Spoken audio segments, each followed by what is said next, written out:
am a model. My sister inspired me when I was young. She showed me that when you be confident, you're going to achieve what you want. I have won Little Miss Ruiru, Little Miss Talent, and Little Miss Mohoko. In our book today, we meet two children, Rose and Kelly, and we get to find out what they do when they are at home. She saw Sharif's shoe on the sofa. She saw Sharif's shoe on the sofa. And today I'm going to show you how to make stuffed toria. Matunda ni chungu nzima, ya moja kila aina, mengine yana salama, kwa siha sumu hayana. Kokotai sana, aruata, uno.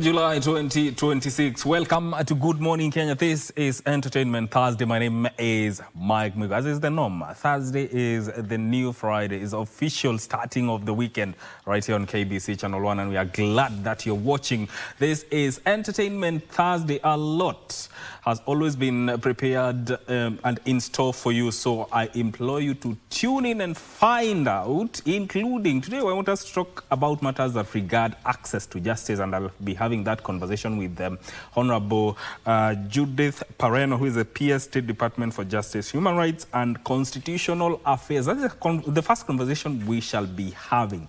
Now, I'm not alone in the studio. The whole team is here. Good morning, Vivian. Good morning, How are Mike. you doing this morning? I'm doing very well. And a very good morning to each and every one of you who is tuned in on the show this beautiful Thursday morning. It is the last Thursday of the month of July, and you usually know how we do it here on the show. And it's the last Thursday, we get to play you throwback music. So we'll be getting to know what the DJ has in store for us in relation to that. But today is that day where we get to just ensure that you have a lovely time from the beginning. From the moment you start off your day, you just have a good time. We get to entertain you. We'll be having several conversations right here on the show. We'll be having models on the show. We'll also be having filmmakers on the show. So you definitely know we're about to have a good time. And we'll get that time where you'll be able to send in your requests baadaye kidogo. So do stay right here for that, plus so much more. Unique the DJ. Yes. Leonie throwback music. Kama kawa. Every last Thursday of the month. Oh yes. Lazima tukumbuke wase wale. Tunaitanga aje wale? No, sema lazima tukumbuke wazee. Mabadi wa kitambo. Mabadi wa kitambo, unaelewa? So today I've prepared a very beautiful list, old school playlist, genres zote. Zina cut across the world. Okay. You understand? Okay. Not only in Africa, but international also. So I have a very great playlist lineup for you. But jana stima ilipotea mazi. Yes. Yep. Imagine mimi ilipotea kama niko kinyozi na nimenyolewa side moja. Hebu nikuangalie. No, saizi kwa nimetoka kwa kinyozi saa ngapi? Saa 8 usiku. After imerudi. Are you playing us? No, it's the truth. That's a lie. I had to confirm. Wallahi, mimi nimetoka kwa kinyozi saa 8. Huko wapi hakuna generator? By the way. Yeah. Kwani unaenda kinyozi wapi? Unajua kuna zile tabaka tofauti. But all in all, I'm here. Kwani hamna power bank? Okay. Okay, kuna vinyozi natumia power bank. Hiyo sijui. Utamwona kando nyuma ya tenta kwa unplug. Give us what's happening in the world of news. There's a lot going on in the world of news. But of course, leo Senegal wanacheza na Harambee Starlets. Kenya versus Senegal at 8 p.m. These Harambee Starlets. Maze tuna wish they win this match today, Maze. Yeah. The last one was a difficult one for them. The nation is behind them. We are all behind them. Yes. And we pray for them. And that game will be shown right here on KBC, so do stay tuned for that. At 8 p.m., right? Give us on? Exactly. 8. Yeah, 8 Exactly. PM. So let me take you to the world of news straight.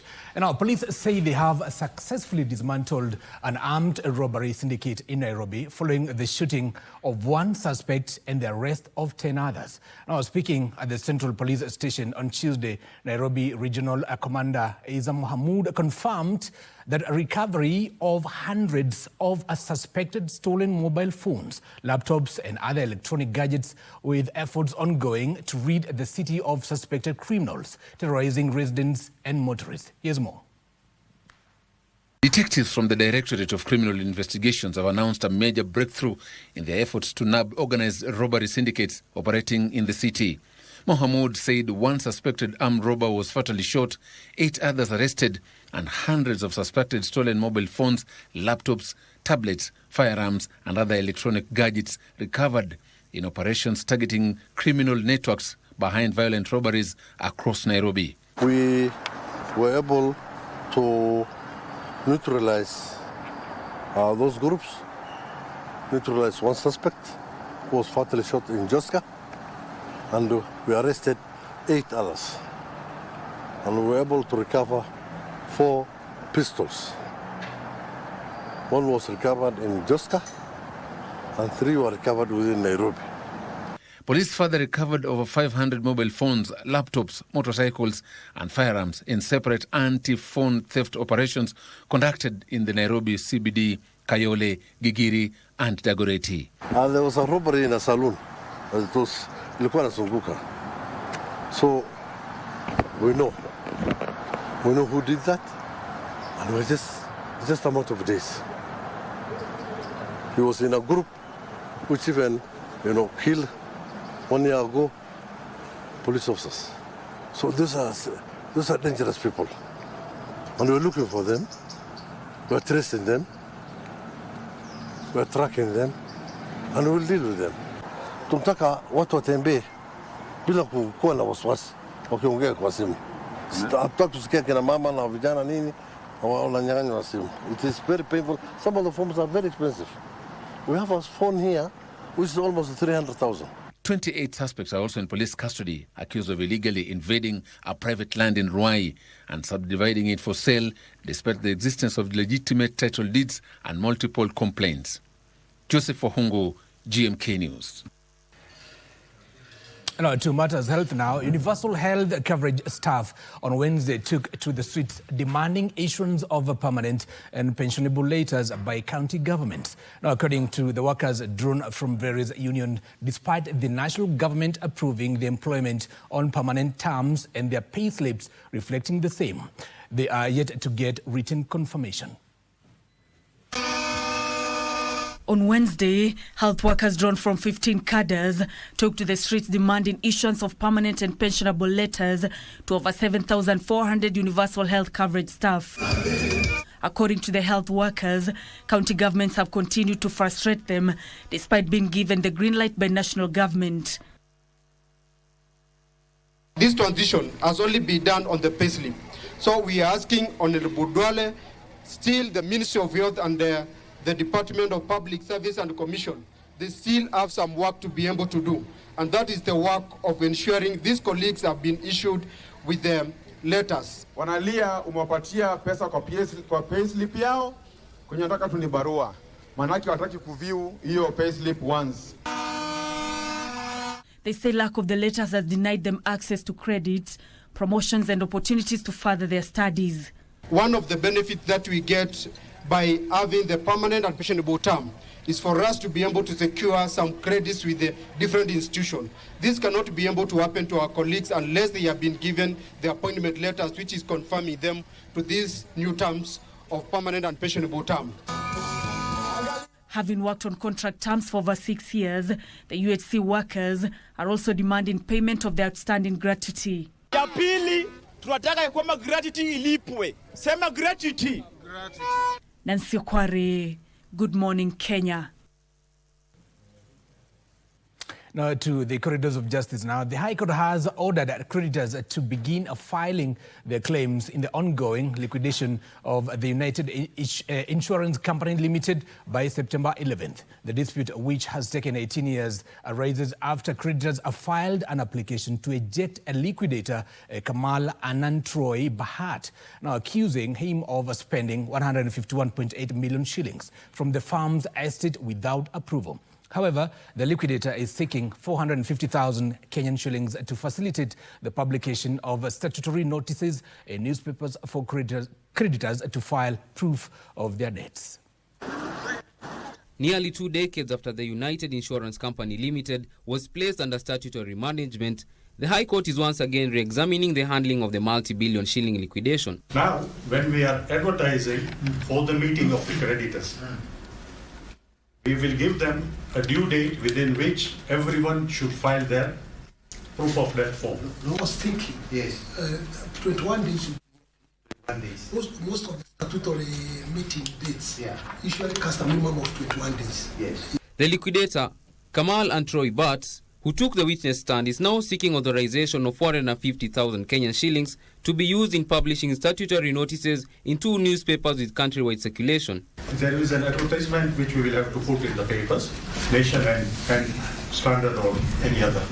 Around 120 we can provide for Nation and about 40,000 shillings for the Standard. So 150 and 300. Correct. So that makes it 450. Justice Francis Gikonyo has directed creditors to file the claims and a meeting be held at the Kenya International Convention Center, KICC, to approve the request. 11th September. 11th September. Yes. I will record 11th September.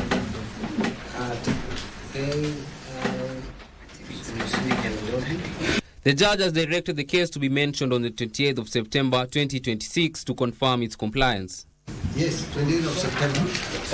And because we don't have many matters, we'll be able to send maybe from 11:30. And we'll continue up to the time we'll be able to finish. Bruce Mayoyo for Good Morning Kenya. And away from that, the Ethics and Anti-Corruption Commission, EACC, has arrested 3 suspects in connection with the alleged embezzlement of 4.8 million shillings meant for electricity transformers in Igembe North Constituency, Meru County. The money allocated under the National Government Constituencies Development Fund in the 2014-2015 financial year was meant to buy and install 6 transformers. Now, investigations, however, show no transformers were procured. On Wednesday, 29th July 2026, the Ethics and Anti-Corruption Commission officers arrested Pauline Waruguru Mwangi, James Moroki Usobio, and James Tonjiran Tongai in connection with a 4.8 million shilling fraud. In a statement, EACC established that the money was allocated for the purchase and installation of 6 transformers in Bwathine, Ethiopia, Ntobushui, Lushiuti MCK, Marere Center and Murune, with a budget of 800,000 shillings per transformer. Investigations established that the funds were transferred into 6 project accounts and withdrawn on the same day by the signatories with the authority of the fund manager. The Commission further says that although the committee claimed to have engaged the Rural Electrification Authority and Kenya Power, both institutions confirmed they received no payment and no communication about the project. No transformers were bought, none were installed. After completing investigations, EACC forwarded the file to the Director of Public Prosecutions, who approved charges, including conspiracy to commit corruption, unlawful acquisition of public property, abuse of office and misappropriation of CDF funds. A 4th suspect, Joshua Maro, is yet to present himself to the authorities and has been directed to report to the Upper Eastern Regional Office in Isiolo or any nearby EACC office. Isufar reporting for Good Morning Kenya. Now, Tana River County Assembly is on the spot for altering recurrent expenditure ceilings contrary to the law. Now, County Governor Dado Godana, while appearing before the Senate Finance Committee, said that the Assembly had even diverted financing locally led climate action funds availed by the World Bank to facilitate climate resilience projects. The senators have now summoned the County Assembly Speaker and clerk over the illegalities. The budget has not been passed. Has not been passed and approved by the Assembly because they still want to push monies to development money to the county assembly, which I have refused. I'm told they harassed the CC last week. They harassed the CC last week for having not addressed issues the way they wanted. When we were doing the supplementary budget, Chair, and I want to be very honest here, we delayed. We had 4 engagements with 4 memorandums to the county assembly. And personally, I sat with them very many times. But we had to delay the approval until by the time we were doing requisition, the system was closed. And so we are now, until now, we are not able to move some of the things that we could. Even climate change money, the FLOCA money, about 15 million of FLOCA money, was moved from the executive to the assembly. And our women leaders are calling for a more inclusive approach in the fight against gender-based violence, warning that many cases continue to go unreported, leaving survivors to grapple with stigma and, in some cases, deadly consequences. Now, speaking at the Women Achievers Africa Conference in Nairobi, Presidential Advisor on Women's Rights Harriet Chigai challenged women to seek leadership positions and urged voters to elect more women to help realize the constitutional 2/3 gender principle. Here's more.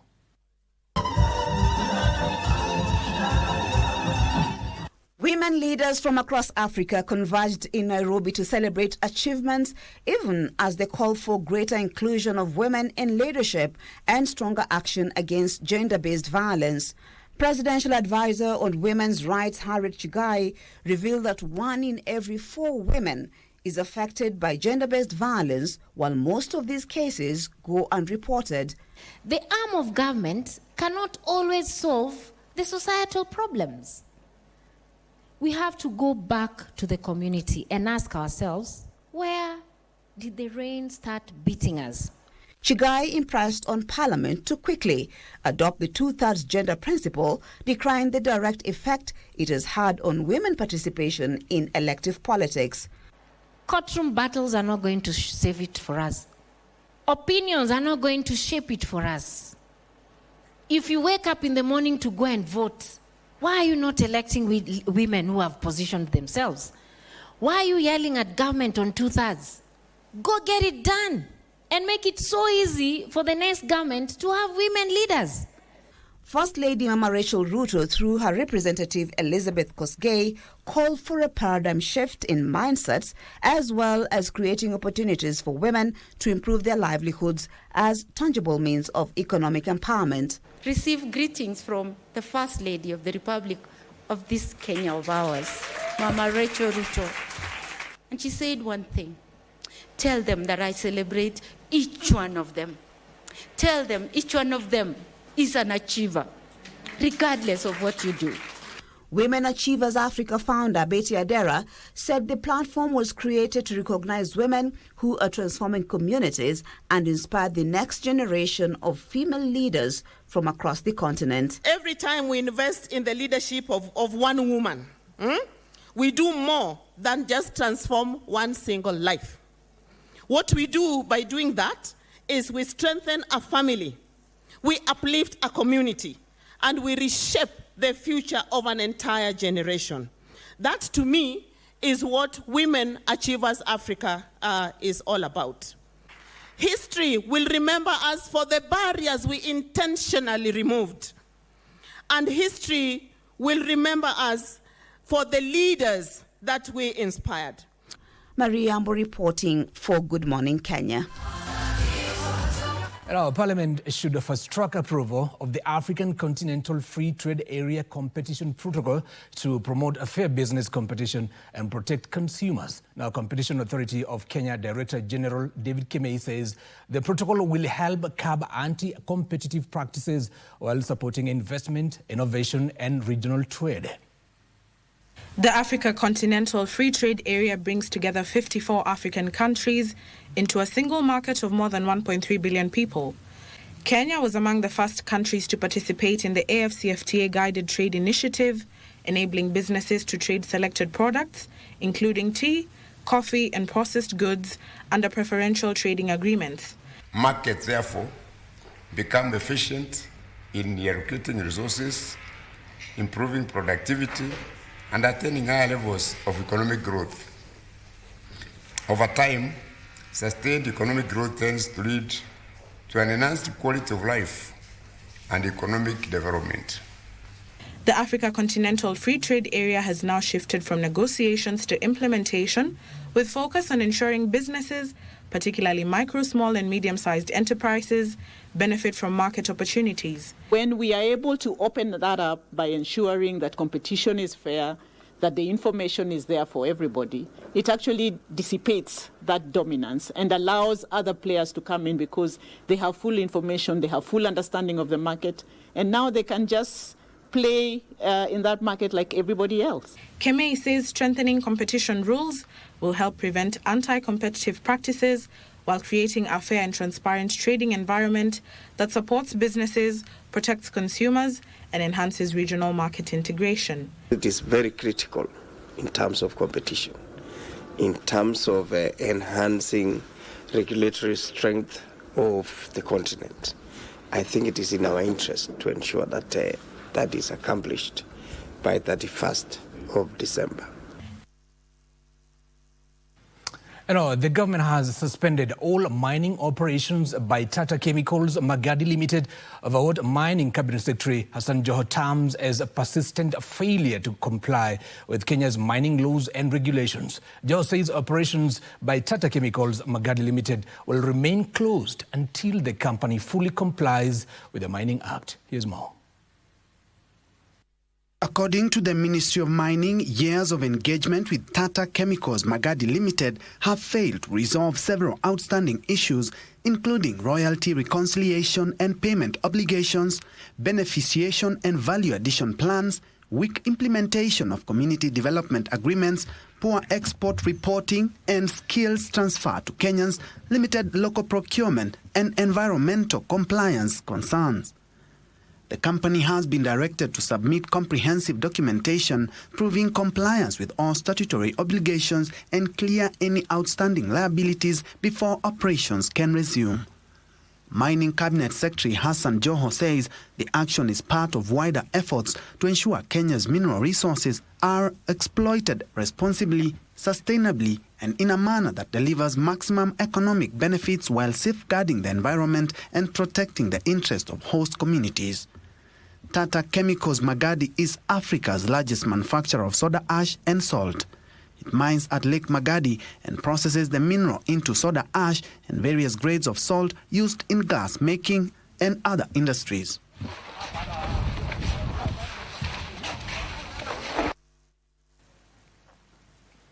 And now let's get sporty. Kenya has been designated as the anchor nation for the Pamoja AFCON 2027 broadcast operations. Now speaking when inspecting the ongoing construction works of the broadcast and media operation areas at the Talanta Stadium, Principal Secretary for Broadcasting and Telecommunication Stephen Eisaboke, who was flanked by his counterpart from the Ministry of Sports, Elijah Mwangi, said that all live coverage from Kenya, Uganda, and Tanzania will be routed through Nairobi and distributed globally with the support of the ICT Authority, who are laying fiber cables, telecommunications firms providing high-speed internet connectivity. The Pamoja AFCON 2027 will run from the 19th of June to the 17th of July 2027 in Kenya, Tanzania, and Uganda.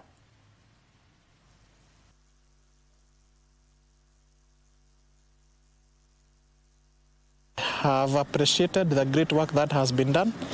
Right now, in composite, the stadium is progressing quite well, and we are impressed with that.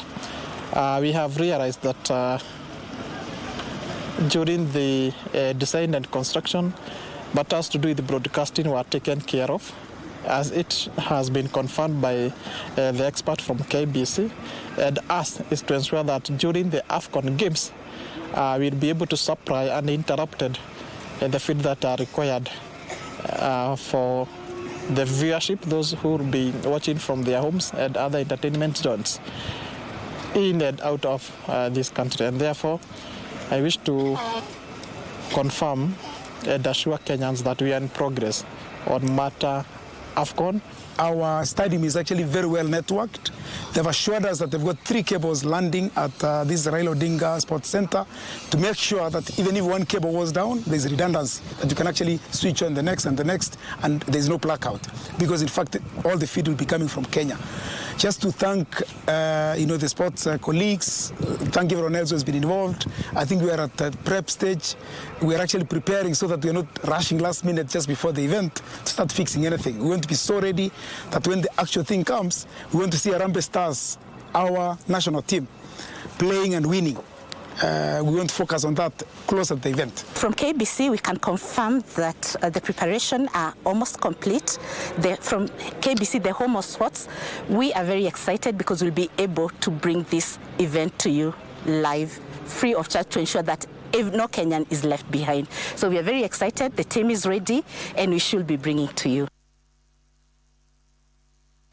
And to matters of WAFCON, these are the results of the matches yesterday night. And Ghana beat Cape Verde 2-0 as Cameroon beat Mali 2-1. And today, Kenya, our very own Harambee Starlets, will be taking on Senegal at 8 p.m. In a match that will be brought to you live by the Kenya Broadcasting Corporation right here. And Morocco will also take on Algeria at about 11 p.m. in a match to be showcased by KBC Channel 1. My name is Givasun Maina. That's all from the world of news for now. But Entertainment Thursday continues on the other side with Mike Migwe. But before that, a short commercial break.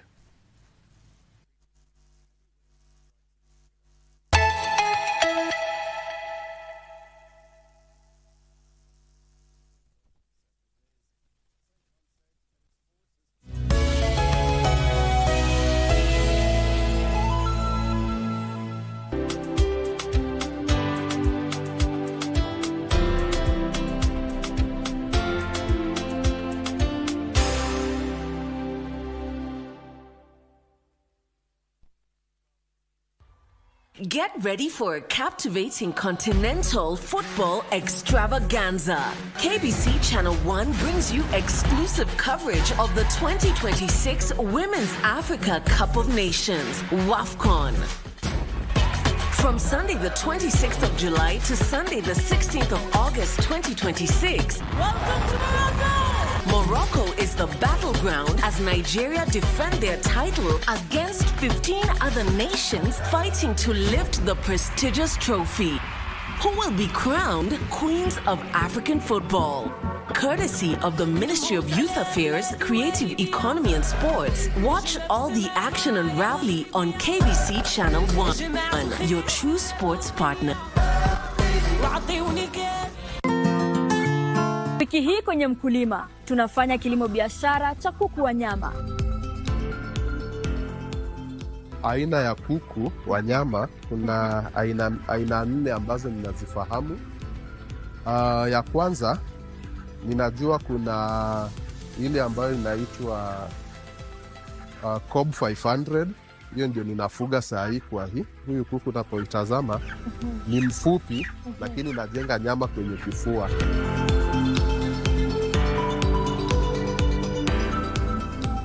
Ungana nasi Jumamosi saa 10:30 hapa KBC Channel 1 kwa mseto kamili wa kilimo.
I'm stuck between two worlds.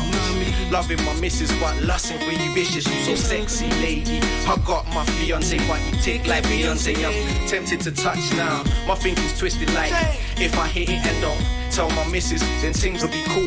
Mommy, your body bling like jewels. I feel like a fool if I don't give you my tool. You know I got a girl and still don't care. I know it sounds crazy, but I like that dick. So what we gotta do is play like Ja Rule and keep every little thing between me and you. All my friends, they call me number 10.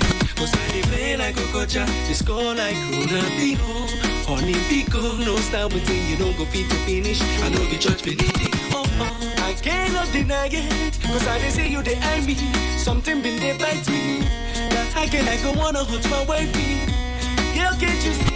When I sleep with you, when I dream with you, when I breathe with you, when I eat with you, anything I do, why must it be you? Girl, can't you see it's true? You they make me they go. Even though you did wrong, I dey feel like to go.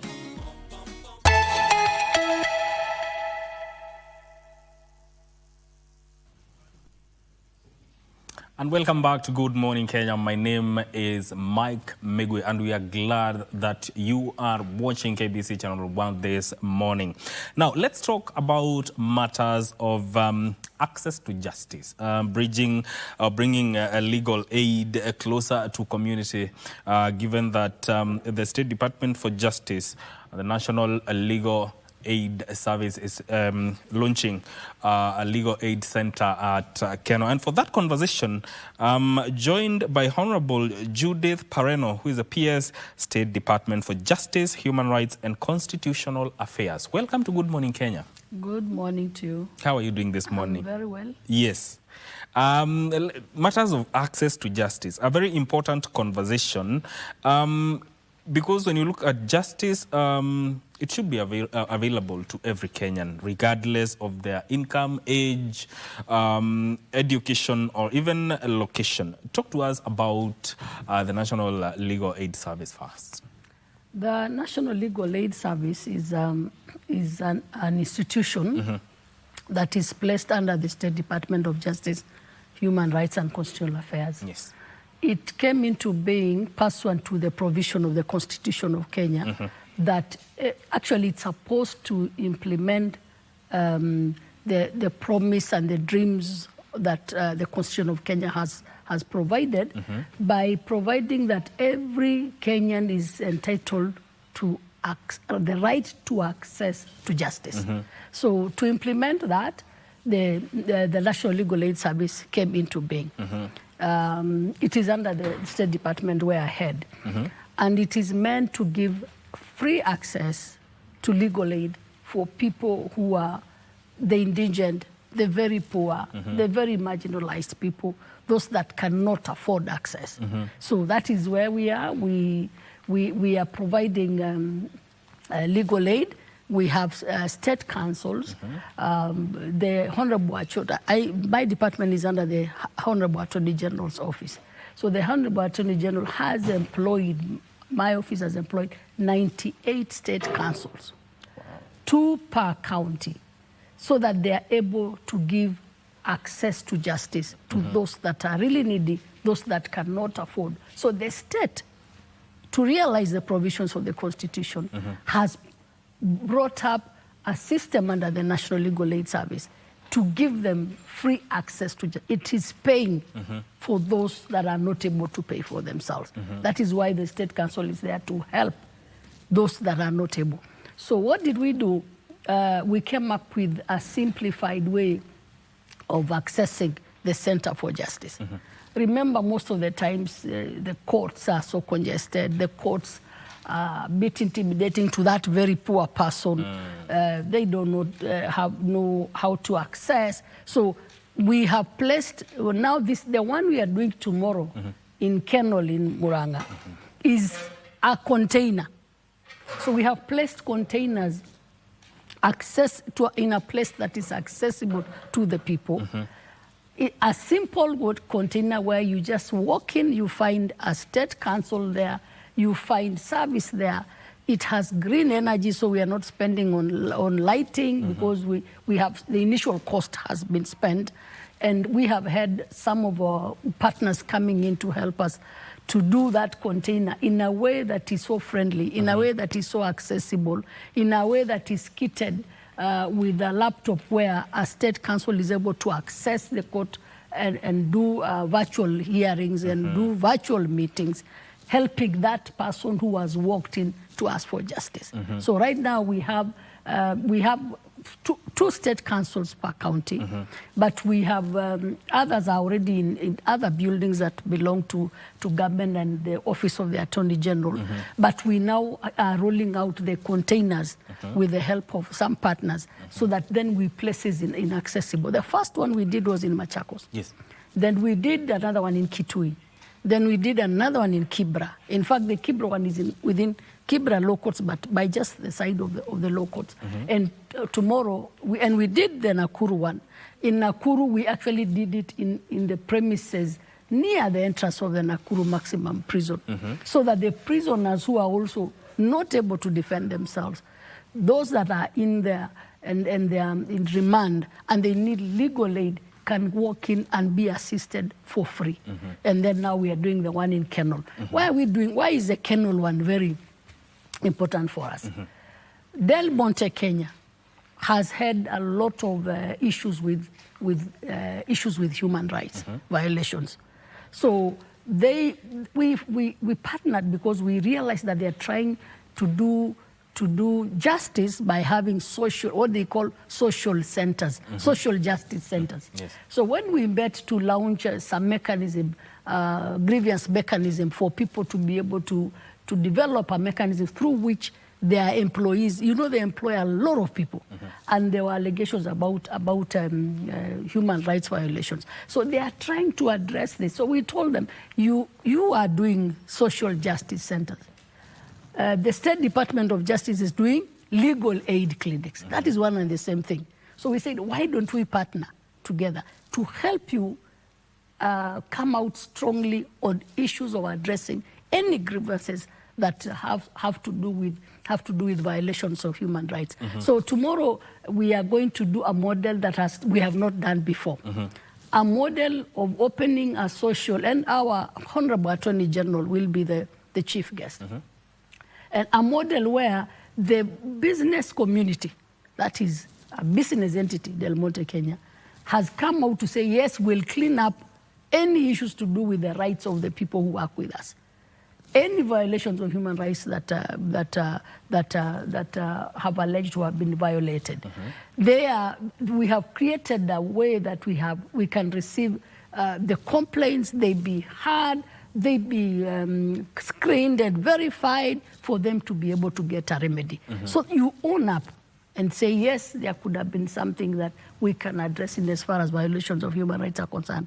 So this person is able to access justice by walking into that legal aid center, stroke the social justice center, and get assisted by a lawyer and get assisted by a state council who has been employed by the state, and we help them get out of the problem of violations of access to justice by the people, or violations of human rights. Why is it important? The world is shifting. The world is now looking at human rights as a component of business. So early in the year, we developed a business framework for people to be able to adhere to a framework, a standard of how to operate business and human rights. You cannot do business now while violating human rights. You must adhere to human rights. You adhere to access to justice to that person, so that then at the end of the day, you do clean business. So this model is bringing together the private business entity and bringing together Haki Africa, which is a civil society organization, and the Office of the Attorney General, that is the Office of the Attorney General in the State Department of Justice. So that then, for once, we have government, civil society, and a business entity coming to do work together to display the best of access to justice, to display the best of human rights compliance, and addressing any grievances in the best way that we can through the mechanism that we did launch with them early this year. Yes. And when it comes to matters of access to justice, you know, different parts of the country experience disputes ranging from land disputes, family conflicts, labor disagreements, and even GBV. From where you stand, how does these legal aid centers now change how these disputes are handled without really 100% relying on courts? The legal aid center is designed to help that person who is needy. So it's not just any land dispute. It's not just any GBV case, but it is a legal aid center to give guidance to help that person access justice or represent that person in court. For the very poor, remember, we cannot give aid to all Kenyans. So Kenya has started by, actually it's written, it is provided in the Constitution, give legal aid to the ones who cannot afford. So let's first start with that vetting criteria. The person who walks in. Remember, a Kenyan will go to any legal aid center not knowing that it is meant for the very poor. So it will be received, they'll be channeled to the right directions, but those ones that qualify, those ones that are very poor, there is a criteria to receive them. Talk about that criteria. Yes, there is a criteria to receive them. They'll do some background check. They will ask you some interview for them to know the kind of person that you are. Remember, normally, like the probation reports in court, they normally have to find a way of knowing how your family is, so that they know how you're able, even your academic status and whether you have a job, you know, so that at the end of the day, the person we are providing legal aid for is that needy, is that person who is unable to defend themselves. Which means you'll be working together with the local administration. Yes, there is a way you will be able to, because when you want, like normally when you do that probation report, you normally go to the chief, ask about how the person is, then you interview the family.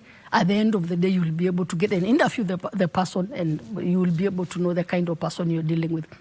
So legal aid and these legal aid centers are meant for access to justice to those that cannot afford, so that then they are not left behind, because the Constitution has guaranteed the right to access to justice for everybody. So that is what we are rolling out, and we hope that in due course we will be able to be running in all the counties. The state councils are there, still settling down. They are still housed in other buildings. Some are within the court premises, but we hope that at the end of the day, the National Legal Aid Service is able to do it. Now, remember the pro bono briefs. The pro bono briefs are normally done by volunteer lawyers, and then the court system is the one that has been running the pro bono briefs. Anybody who has committed a capital offense, murder, there has to be a counsel. So normally it cannot start until a state counsel is there, or until somebody provides for legal service.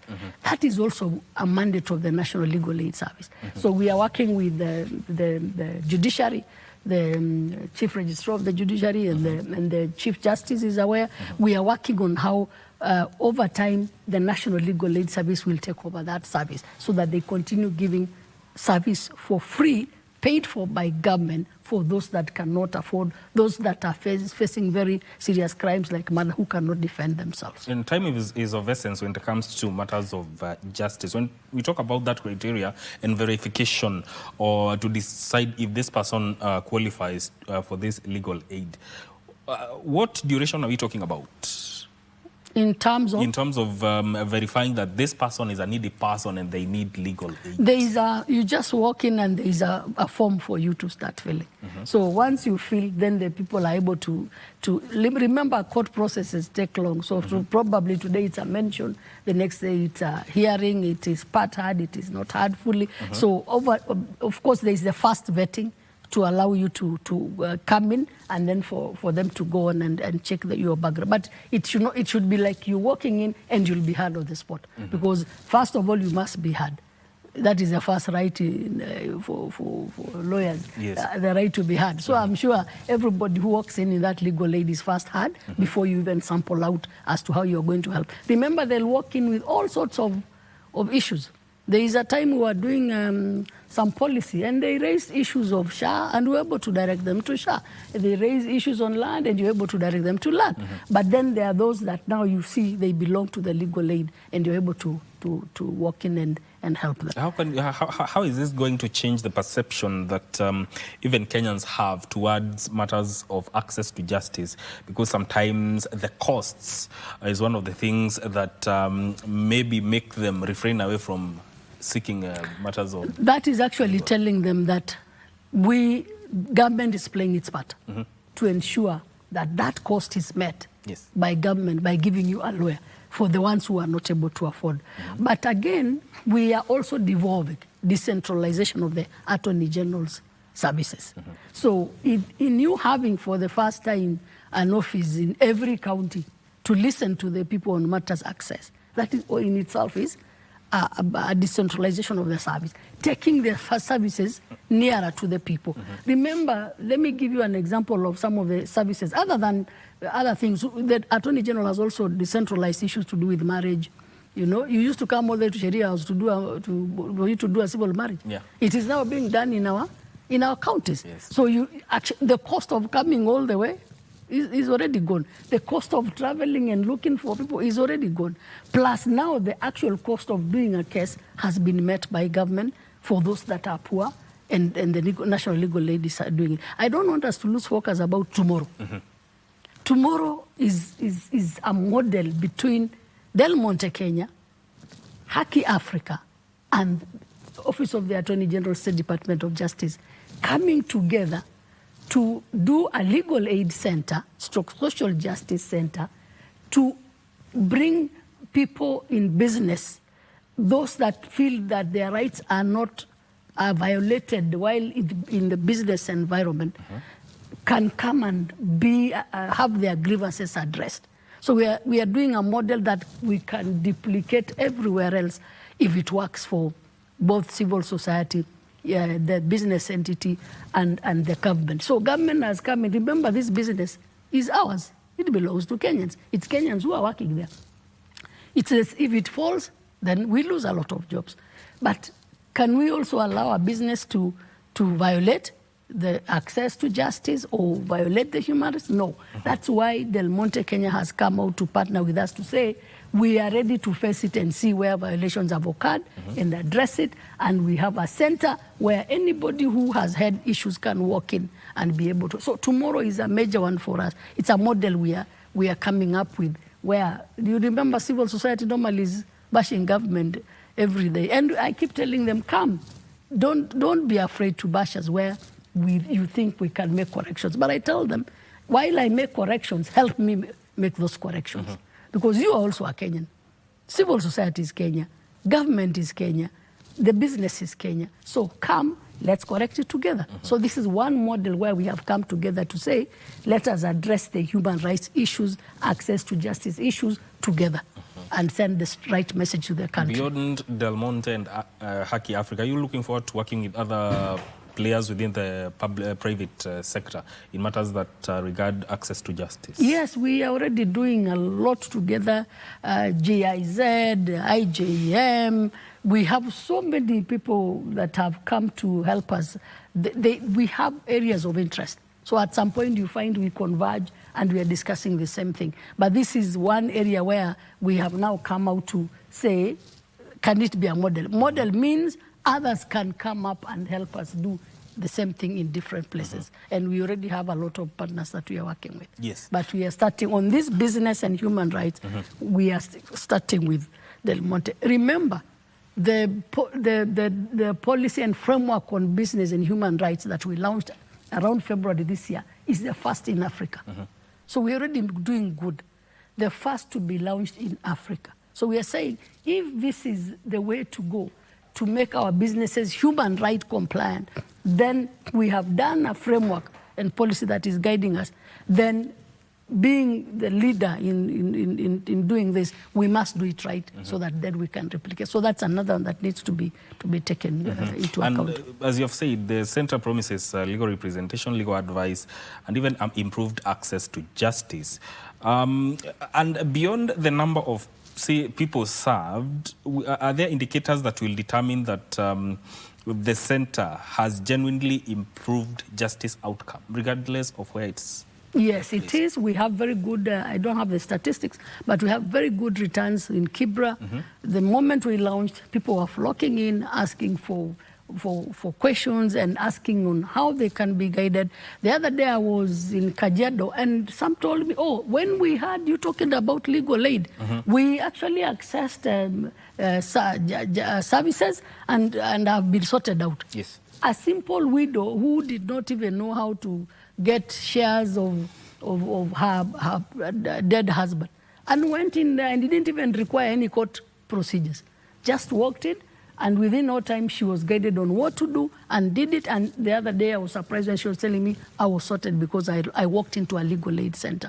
The same to Machakos. When we were there, they walked in and said, oh, I have had a problem with my land matter, and this is what my issue is. You give, some of them is as simple as lack of information. So we are giving information and directing them in the right direction, and they're able to be attended. So we have already gotten returns. Next time I come here, I'll be able to give you the statistics of who has worked in each of these legal aid centers and what the success of it all.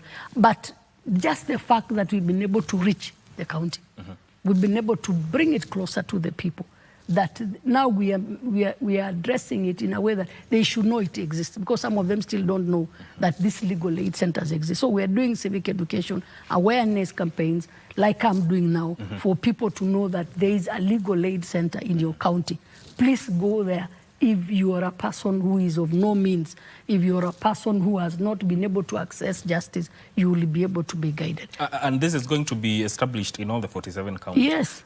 Now, yes, they will be established at that level. And since that they'll be serving the underprivileged, are there plans, future plans of going even further to go at the constituency level? Because when it comes to access to justice and making sure that people that are targeted get it, are there plans to go even further to the constituency level?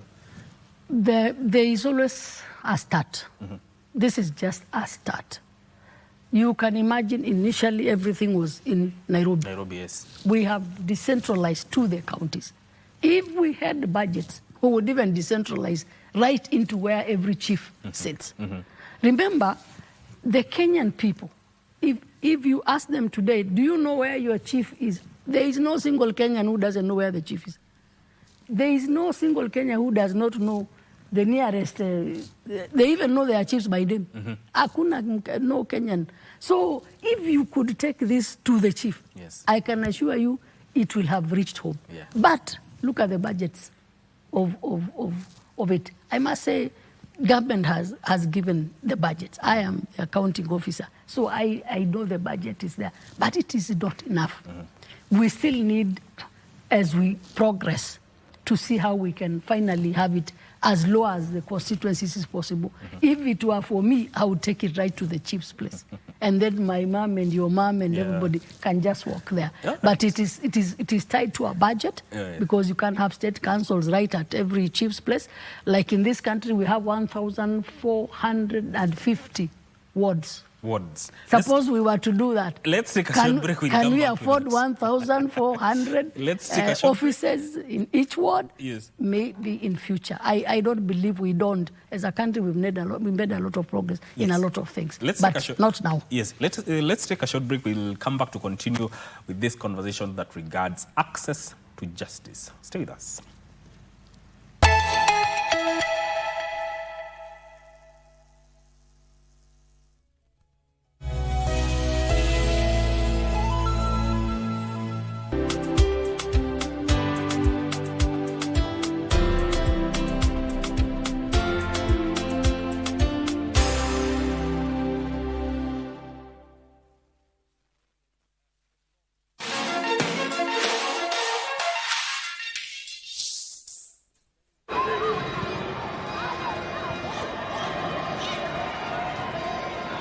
Ball returns to the Malawians. A nice opportunity here. And it's the third goal for Malawi by Temwa Shawinga.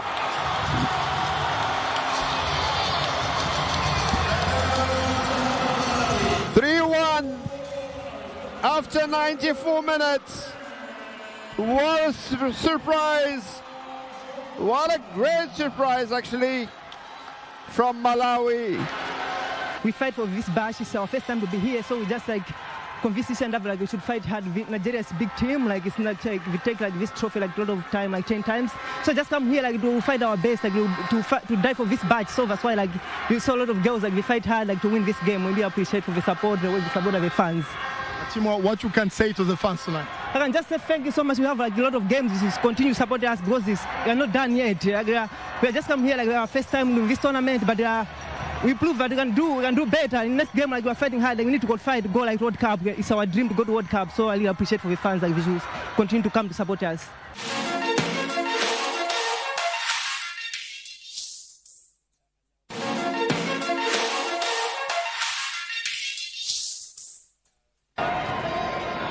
Ball returns to the Malawians. A nice opportunity here. And it's the third goal for Malawi by Temwa Shawinga.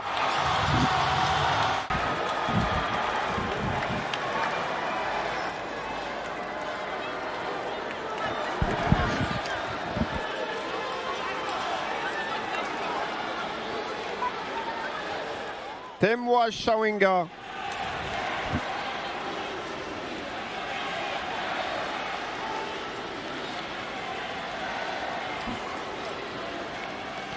Celebrating the third goal.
Access to justice for all. That is what we are talking about right here on KBC Channel 1 with the Honorable Judith Pareno, who is the PS State Department for Justice, Human Rights and Constitutional Affairs. Now, the center, the Legal Aid Center that you are launching tomorrow in Kenol, and pegging on the Legal Aid Act, which has existed for quite some time, close to a decade now, are there lessons that can be derived from it, given that given the kind of legal needs that this center will be addressing? Are there lessons that can be inferred from the Legal Aid Act?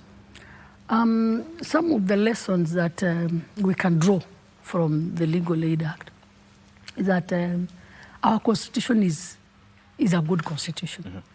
Our constitution has provided for a lot of things, but we still have a lot of things to implement. Mm-hmm. You can imagine the Legal Aid Act has existed, but that impact has not been as much as it should be. Mm-hmm. So not having been able to actualize that act in good time, I'm not saying that this is the time they have just actualized it. I found the secretaries already there, but this is the time government has given a budget. Actually, I was given about 180 million, about 200 million for purposes of recruitment. So this is the time we are recruiting at the National Legal Aid Service, yet it has been there for a decade. So it means successive governments had not really put in that budget for it to exist. So some of these organizations and institutions are very good, but that life has to be given. Yes. That budget has to be given. It is now that I've been able to get a budget to fully have the legal aid service now do employment, recruit, more than that, not the 98 state councils. Those ones we already did. This is recruitment of the secretary itself, the entire body, the structure. This is the time their structure has been approved, a decade after. So what are we learning?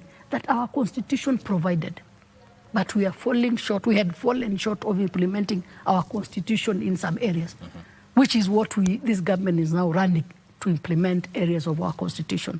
The legal aid service is finally going to be actualized through recruitment, through posting of state councils, through opening of offices, through budgets. That's one lesson. Two, there might be need for us to keep auditing our constitution to see, because that calls for auditing, to see which provisions of the constitution have not been implemented. Because even the one on minority and marginalized, right now for me, I'm going for a minority and marginalized activity. Has it been implemented? It is only this year, last year on 18th of December, that we launched a policy on the marginalized and minority and ethnic minorities of this country. Because it has to be actualized. Again, that one is one that had been forgotten. So we need to, it has reminded us that we overlooked for some time, probably because of budget constraints or policies, to implement certain areas of this constitution that is so robust and good and needed to have been implemented for everybody to be comfortable in this country. So those are some of the lessons I've drawn from what we are doing right now with the National Legal Aid Service. And speaking of matters of sustainability, sometimes many programs are launched, but they struggle with sustainability due to funding and sometimes staffing complaints. Are there measures to ensure that these centers, especially the one you're launching tomorrow in Keno, remain operational and effective, say 10 years from now? Yes. Now look at it this way. The one we are launching is a container. No rent to be paid. No electricity because it is solar powered, green energy, less of cost. You have state councils employed by the government. Yes. State council is a permanent and pensionable state council. So, and then now we have the service itself. I've just told you I've gotten a budget for full operations of the service. So it is a body that is in existence. I'm not saying it is pursuant to a law, an act of parliament, to actualize the constitution. So that is something that is not about to go. And I'm sure this is something that before it was given all these inclusive of budgets, the sustainability bit has been looked into. So the legal aid service is something that should not and will not suffer any injury, because it is for our people. And then this is actually something that should not ever fail, because this is a way to bring up those that are left behind in this country, so that then we are at the same level. If you continue leaving the poor in access to justice, then we are not moving in the right direction. So I am not seeing that sustainability, plus the containers we are doing are in themselves sustaining themselves. When you do that container, it lasts as long. When you do green energy, we always have God has given us good sun, maybe just a little bit of maintenance.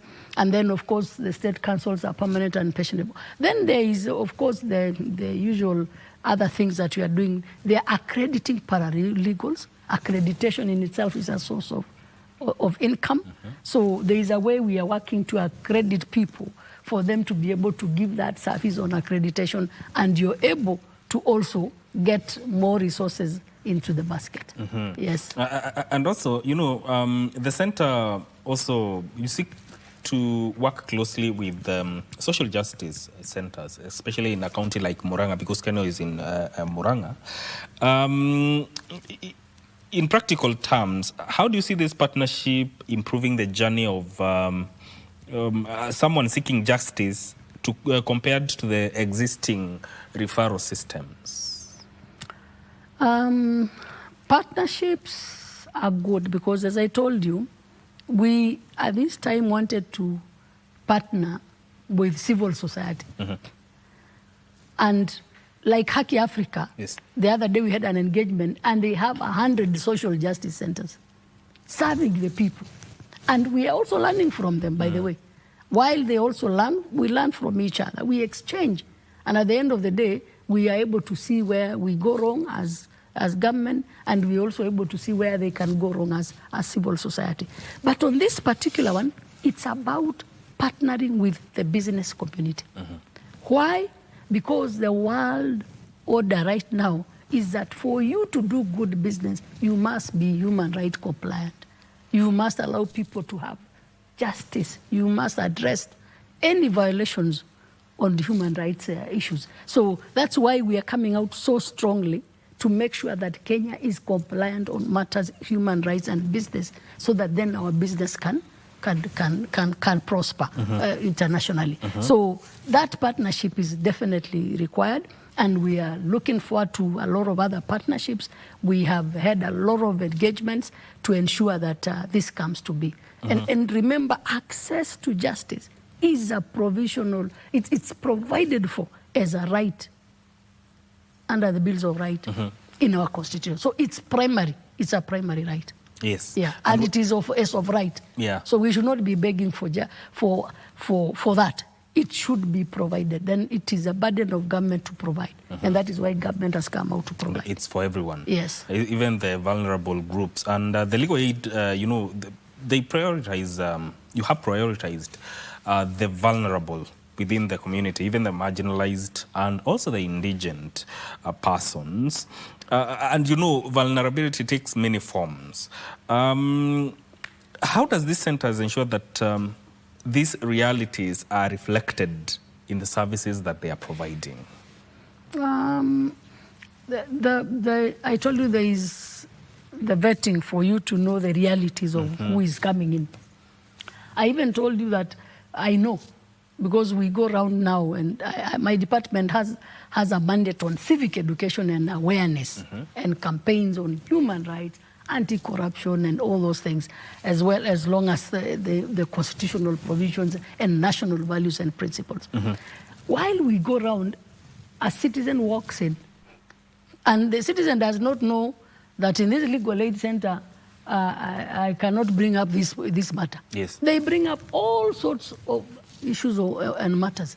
So for us, it is to sort it out, because somebody walks in and says, there's one that told us that in Turkana there is a problem of young girls being being married away, you know, all these issues. So, in fact, this has opened up a door, an open door to access government. Yes. Because you will access, we will not turn you away and say, no, you are not vulnerable. We will hear you and then direct you. I've directed people to the National Land Commission. They come and they bring an issue, you take it to the National Land Commission.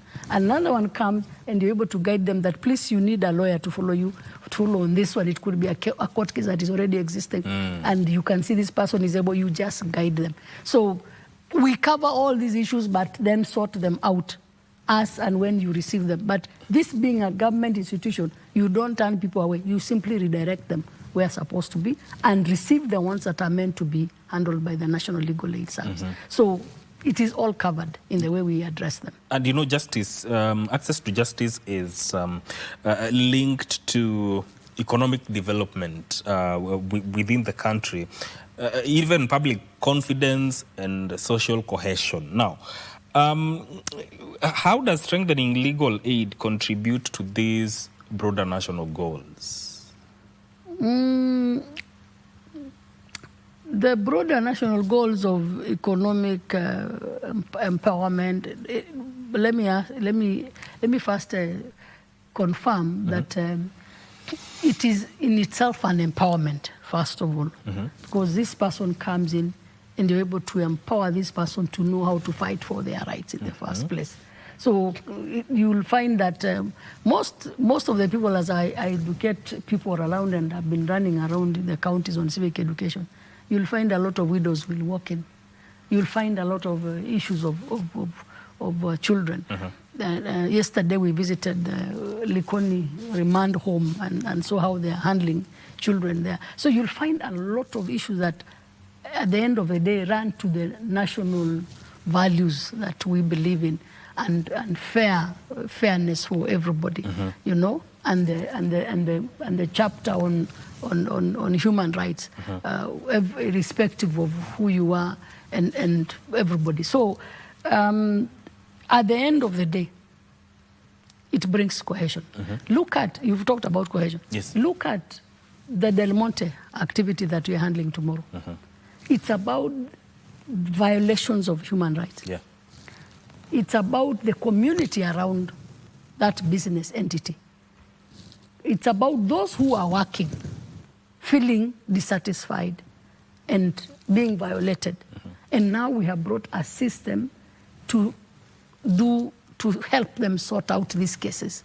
In fact, they already had started on their social justice centers to hear them, those that are complaining, what are the violations, and to address the violations, inclusive giving remedy. That in itself brings a cohesive society. That in itself brings people together to solve their disputes. In fact, they don't go, some of them might not go to court. So some of them will be handled on the spot. Some, depending on the level, some of them will go into some mediation, depending on the level, and some of the issues will now go to court. So that way you'll have brought harmony in society by reconciling people, mediating with the people, taking then those ones that go to court, and finally a reconciliation with the people because you have addressed their concern and you have reconciled and the company is running well and the job is going on well and the company does well because the name would be good that, okay, you have come to own and you have come to address. Yes. So at the end of the day, it will lead to prosperity of that company and then definitely leads to the economic pillars of this country. Yeah. That businesses must thrive, that businesses must be of economic value. But these businesses care about the people by addressing their concerns, by giving remedy, by creating a center to hear them. Can you see that? Already there is a good relationship between the people. There should be a good relationship between the people and the company, between those that have been violated. And now there is government to help you out, to help our business out, so that they come out strongly and within the law. Because it's also our business to maintain pace, to maintain the law, to make sure that everybody operates within the law. You're a company, you must perform. I saw yesterday the Honorable Joho stopped operations of Magadi for non-compliance. Magadi has been a big thing in Kajiado. I come from Kajiado. And you find they are not complying. That is what I saw yesterday. They are yet to probably, I'm sure by the time they suspend, they should have done some investigation. So these companies must be sustainable for the economic development of this country, but within our laws and within no violations for the same citizens that are supposed to be working. You can imagine if our citizens are oppressed because they are working in a certain institution. That should not be. And that is what this legal aid center in Kenol is about to address, that we can have companies that respect the people. We have companies that hear them, and they open social justice centers to hear them, so that then we don't have friction between the people and the institutions. Yes, we are going to close this conversation with your message to the communities now, given that now tomorrow you are launching that National Legal Aid Service Center at Kenol. Yeah, my message is the National Legal Aid Service is up and running. The National Legal Aid Service is under the Office of the Attorney General and State Department of Justice, where PS, and the National Legal Aid Service is meant to be a service to help the people, to hear them, but not the rich. It is meant for the poor, that person that is unable to access justice. You have a court case, you don't know how, you don't even have fare, you've not gone to school, you don't even know how to handle it, you don't have money to pay any lawyer. The government has hired lawyers for you who is not able, for you who is oppressed and your rights have been violated, for you who needs that service. There is a legal aid center in our 47 counties with 2 lawyers in each of them. Please access justice. Government has paid for it. Government has given budget. Government is reaching out to you. Thank you so much for making time to come and talk about this important aspect of access to justice, especially for those people that really need it. By the way, Madam PS, are you a fan of sports?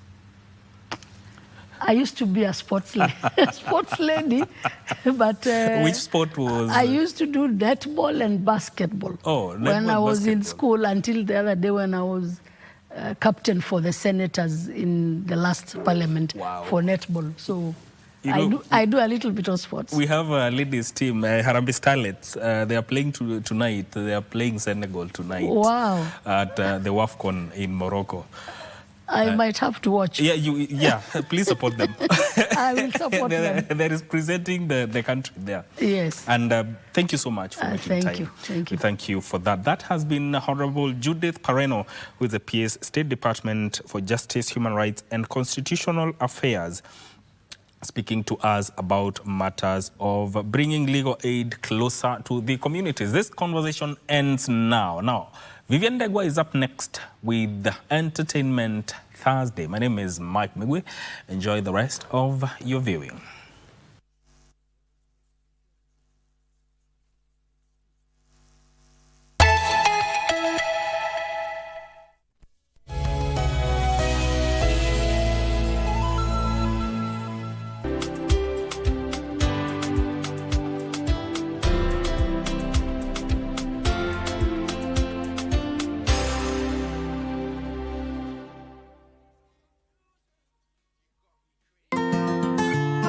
Wiki hii kwenye Mkulima tunafanya kilimo biashara cha kuku wa nyama. Aina ya kuku wa nyama kuna aina 4 ambazo ninazifahamu. Ya kwanza ninajua kuna ile ambayo inaitwa Cob 500. Hiyo ndio ninafuga saa hii. Kwa huyu kuku unapoitazama ni mfupi, lakini inajenga nyama kwenye kifua.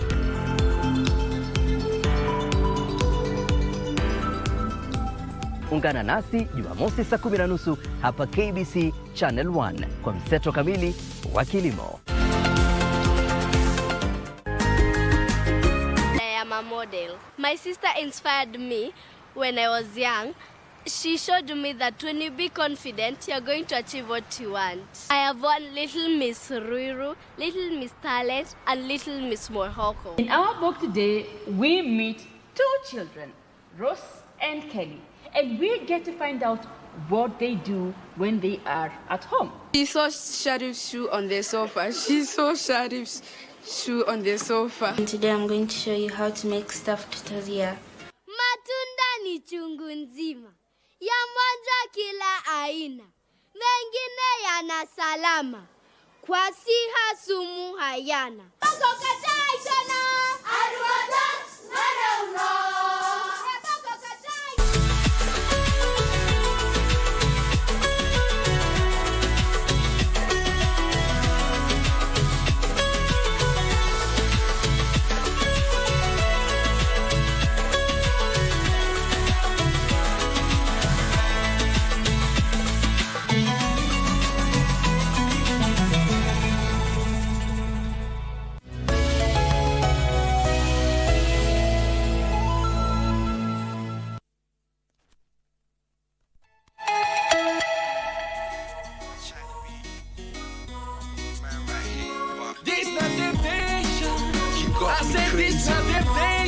Girl, you got me crazy.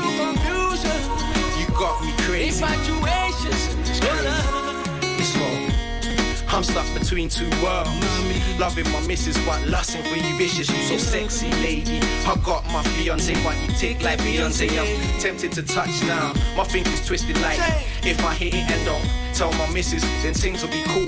Mommy, your body bling like jewels. I feel like a fool if I don't give you my tool. You know I got a girl and still don't care. I know it sounds crazy, but I like that dick. So what we gotta do is play like Ja Rule and keep every little thing between me and you. All my friends, they call me number 10, cause I dey play like Okocha, they score like Ronaldinho. Funny Pico, no style between you know the beat to finish. I know the judge believe it. I cannot deny it, cause I dey see you, they eye me. Something been there bite me. How can I go on a hot my wifey? Girl, can't you see? When I sleep is you, when I dream is you, when I breathe is you, when I eat is you, anything I do, why must it be you? Girl, can't you see it's true? You they make me they go. Even though you dead, I dey feel like you go. I'm sorry, my wifey, she they make me they go. The feeling is so strong.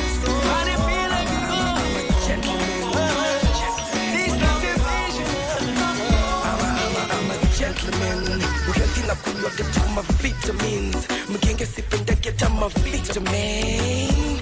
Don't go fresh. Napiga shower na dunge meresh. Most buga sina get trash. Unique. My skin tone high na get raw. Cheers, I like your mini skirt. Relax sipenda get my shortcut.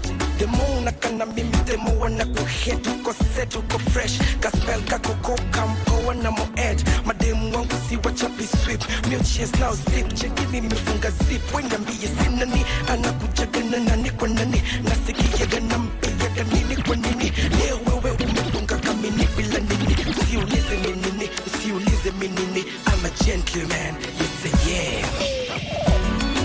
Nipate baby kwenye bar. Uliza shore what you drinking. You know you're rolling with a gentleman. Now uliza utapewa nini.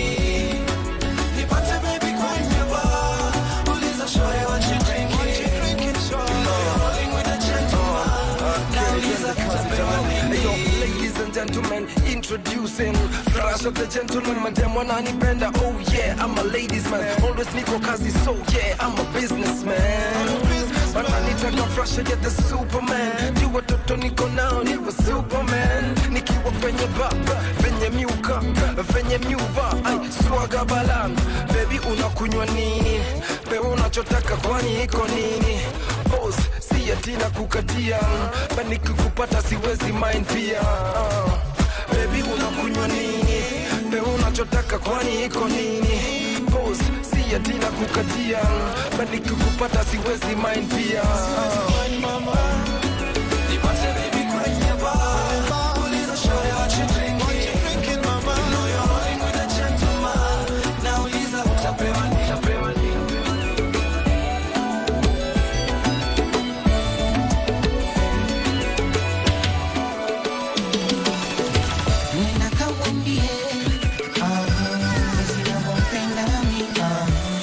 kama mapenzi bado mwambie nitayaongeza mimi. Nasema kamwambie jinsi navyompenda mimi. Na kama mapenzi bado mwambie nitayaongeza mimi. So ningemuri nyota namba na mwezi afiwe mali yake yeye. Natamani la tatizo siwezi wende ingefanya nielewe. Si alinifunza mapenzi ikuwa sijui kamwambie. Akanidekeza kishenzi kwa nyimbo nzuri ni mwimbie. So asidanganywe na gari burutani na fedha mimi akanichukia. Akalishusha thamani penzi nalompenda kisa mvinyo na bia. Asidanganywe na gari burutani na fedha mimi akanichukia. Mwambie asisikie mapenzi moyo wangu unaumia. Nenda kamwambie jinsi navyompenda mimi. Na kama mapenzi bado mwambie nitayaongeza mimi. Nasema kamwambie jinsi navyompenda mimi. Na kama mapenzi bado mwambie nitayaongeza mimi.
Entertainment Thursday, it is right here on Good Morning Kenya. And since it's the last Thursday of the month, you know how we do it over here. We get to play you throwback music, and our DJ has been doing exactly that. Today we are going to be enjoying some throwback music. So if you have your favorite throwback song that you'd love to hear from the DJ, that you'd love the DJ to play for you, the numbers are right there on your screen. The number is 0707-303-212, 0707-303-212. You can be able to send us a WhatsApp message and let us know what is your favorite song from back in the day. And I will be reading some of those comments later on the show. But right now, let's get into our first conversation, and we will be talking Martha's film. And the film that we'll be highlighting today is called A Memory of Princess Mombi. It is a romantic sci-fi, and it's telling us of a story that is to happen, or that is happening in the future, in the year 2093. Yes, you heard that right. So we have the director on set as well as a cast member of the film, and they're here to just let us in on what that is all about. Allow me to introduce, and I will begin by the lady that is, with the lady rather, and that is Chandra Apondi. Welcome to the program. It's a pleasure to have you here. she is a filmmaker and a Kenyan actress as well as a storyteller as well. It's a pleasure to have you here. Thank you.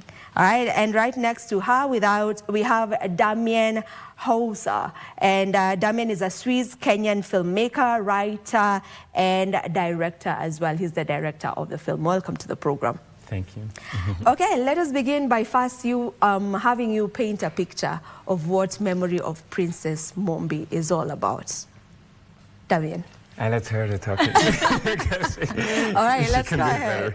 Pondi. Memory of Princess Mombi is, as you said, a romantic sci-fi based in the year 2093. The story spans over, I think, 5 years, so 2093 till actually almost 7 years. Yeah. It is, it's a beautiful, beautiful, intimate story. Okay. It reminds us to notice and appreciate the people that we love. As much as it is based in this futuristic world, it is still like a story that really is about connection, human sacrifice, and just appreciating the people that are around us. Yeah. Were you the writer of the show, Damien? Yes, although there was like never really a script. There was more kind of like a treatment, notes, and then we improvised most of it on set. What inspired the story? That's always a tough story. Yeah. Because shortly before I made the film, my little brother passed away. Oh, sorry about that. Thank you. And so it was almost, the film was almost kind of a reaction. It was kind of, I needed to do something to distract myself. And therefore I decided to make this film, and therefore there was, the script wasn't like, I didn't take like a lot of time to do it, because 1.5 months later we were already on set shooting, and we were mostly improvising. So I also have to give credit mostly to the actors who were improvising most of the lines of the film. So it's more of an emotional film as well? Yeah, but it's actually, it's as Shandy said, it's like a film that is really like about the beautiful moments in life and appreciating those moments. So I really tried to make a film that makes me smile and not like grief or I think, in my opinion, I think it addresses the tough moments in life as how we address them in real life. Because like there's usually like this thing that we say as Kenyans, that like even if something is really, really bad, we'll always laugh about it. Or like there'll be a meme about something very, very terrible. And I think it's almost mimics that in terms of there are very heavy topics that are being discussed and painful things that happen within the film, but then they are still addressed in a more natural and human way, in which like as much as there's a terrible thing that's happening, there's also beautiful things that are happening, and they exist concurrently. So yeah, so there's a lot of beautiful, amazing, happy moments. There's a lot of dancing and singing, and yeah. Okay, so the character Mombi, which you get to play, if you can just let us in a bit about who Mombi is as a character. So Mombi is an actress. I'm an actress, but I was playing an actress within the film. She is a person who dreams big, and yeah, she wants to be a star, she wants to be seen, but then she also has a lot of layers and a lot of bits that she hides from herself. And I think those bits are the ones that other people don't see, and they cause her a lot of pain. I think so. Yeah. Okay, we have the trailer, so how about we get to check out the trailer, and then we get to continue with the conversation. I watched films from the 2020s, you know, and they were amazing. It was in September 93 when I first saw her, during a trip to Malta with my good friend Damien. So your main thing is acting, huh? Yes. We're making a movie! We were actually thinking of shooting a documentary about the war's aftermath. How old were you during the war? I was 19, I don't know, 18 years. I wonder if things will change. Why would you change his expression? Like, are you guys making a documentary about AI about people? Because right now you're just changing everything. Mombi was so anti-AI that she wanted to make the film entirely without it. Are you trying to change the whole movie right now? No, I'm just... During the shoot, Mombi and I became much closer. like your story. You do? Yeah. I like you too. With this professional. Smile. Look at the camera and smile. Oh, look at how cute you are. When I was younger, I loved old romantic movies when the couples would do anything to be together. What I didn't know at the time was that soon my own life would transform into one of these classical film romances.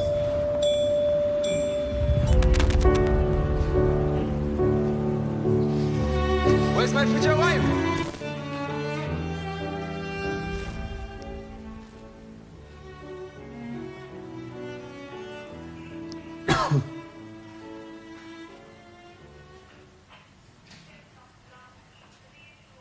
All right, and that is just a bit of what Memory of Princess Mumbi is all about.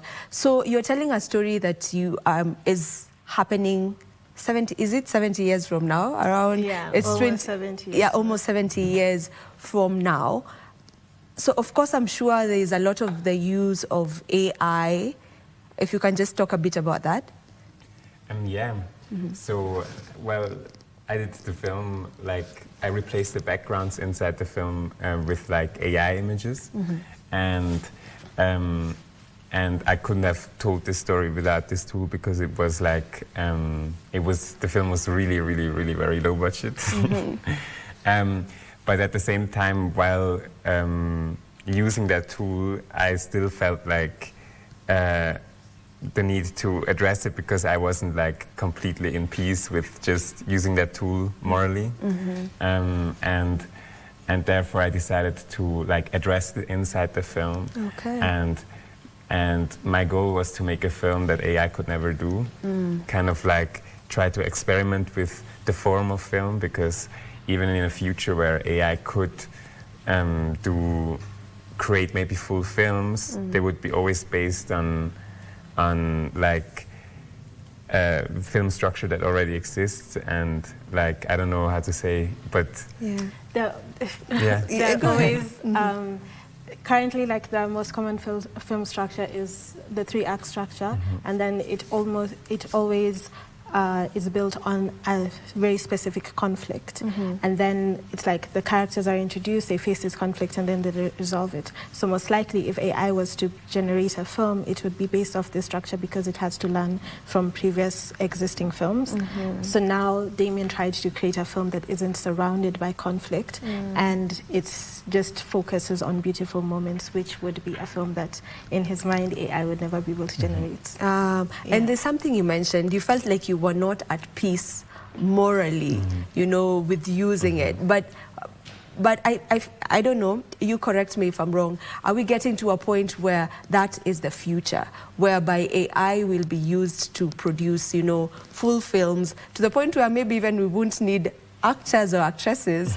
I'll ask you on the same Apondi, but just from a writer's point of view, from the director's point of view, do you feel like that is where we are headed, like in future, whereby film will be fully AI? I hope not.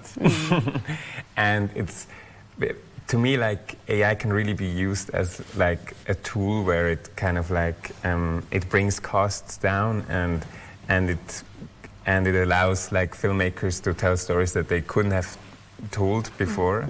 But that's only like if it goes into the right direction. But right now, to me, it seems like it really tries to how do you say, overstep all those creative decisions that like a filmmaker does, and it really goes in a direction where it really overtakes everything, and it replaces actors, writers, everything. And me, I don't like this. You don't like it. But at the same time, I hope for the future, because I guess that will be its own thing, and I hope for the future that it will be that the filmmaking and AI filmmaking will not be the same in the same category, or will be like film and theater, for example. In my that is my hope, because the thing with technology is you can't really it will evolve, and you can't go back to what was. So you have to kind of find a way to deal with what is here, and hopefully in a way where it's very good. I would like to hear, the same from you from an actor's perspective.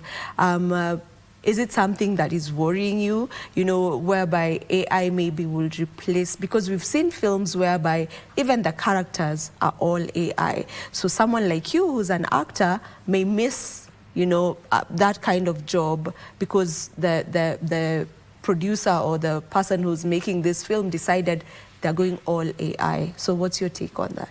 I think if a film is made where they've replaced an actor, there was no opportunity for an actor to get a job there in the first place. Like, if a producer goes and creates a film with fake human beings, they had no intention of ever casting real human beings. I've not lost a job because it did not exist. I am on the fence, or with AI. Well, not necessarily on the fence. I like AI to a certain extent, but then I feel like it takes away so much in the creative process, the same way that Damien said it, but it definitely has a lot of benefits. For example, this film, it has done so well internationally because of the fact that it is like this African sci-fi, a genre that we've not seen much of in the world, and that could not have existed, that could not have been made if we didn't use AI. As Damien mentioned, the budget of the film was very, very low,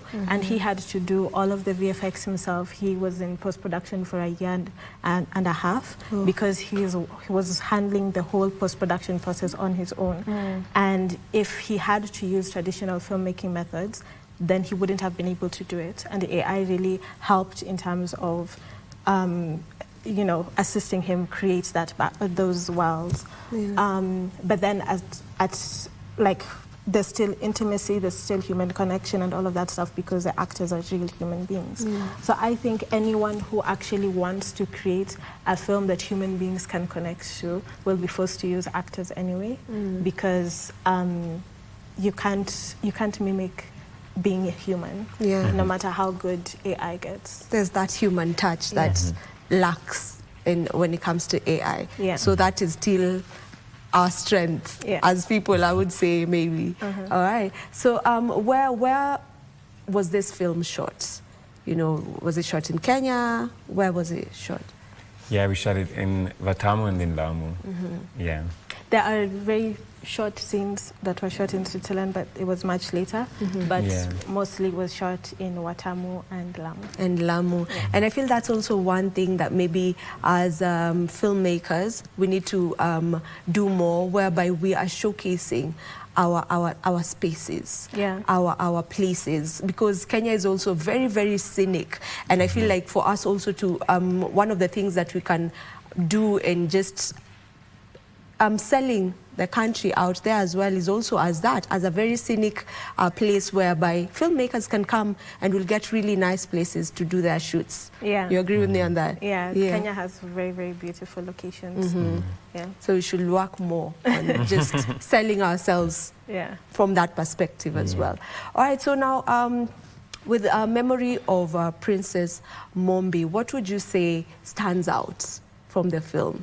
Maybe some of the themes that stand out in it?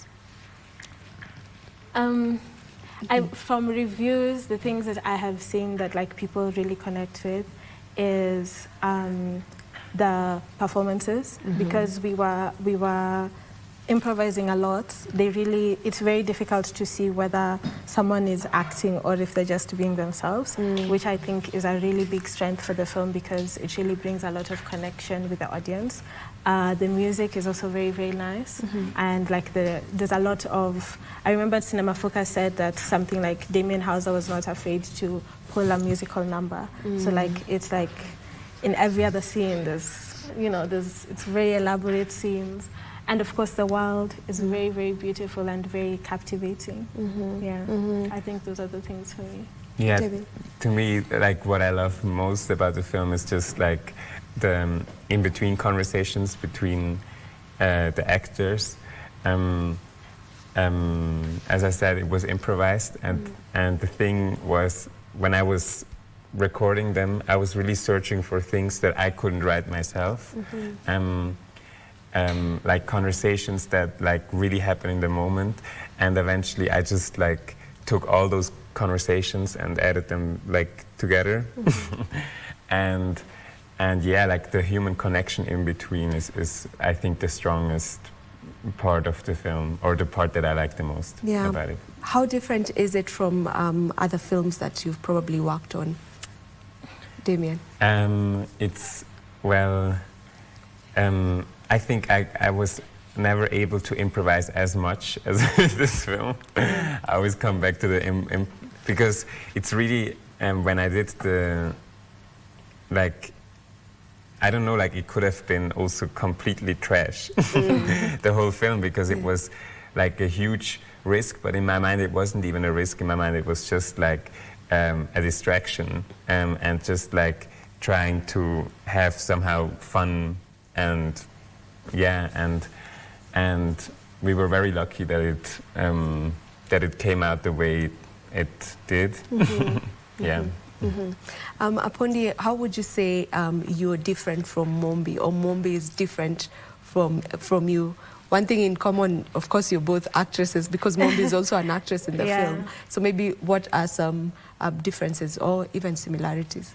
I think for her, it's how, I think we're both dreamers, because I also want to have a successful career as an actress and as a filmmaker. But then Mombi, she has almost this, there's this line that she says in the film, and I keep on saying, I will be a star. Like she wants to be a star, and she's certain that that's her road, and that is where she's going to end up. And I think it's also a little bit her downfall, because she's not prepared for any other life other than this successful career. So I think that is our one difference. I think the thing with this film, as we have said many times, because of improvisation, a lot of myself seeps into Mombi. So there are moments that I'm watching the film and I'm like, that's just Shandy. And then there are moments when I watch a film and I can see just Mombi on her own. So yeah, we have a lot of similarities. Yeah. Are you the kind to watch yourself? No, but this is the first film that I don't mind watching myself that much. The first time I saw the trailer is when I realized this film is I'm really the lead actress, because I'm in almost every other shot, which was a little bit difficult for me to see. But then, no, I don't like watching myself when I perform or my films, but this was nice. Is there a reason to that?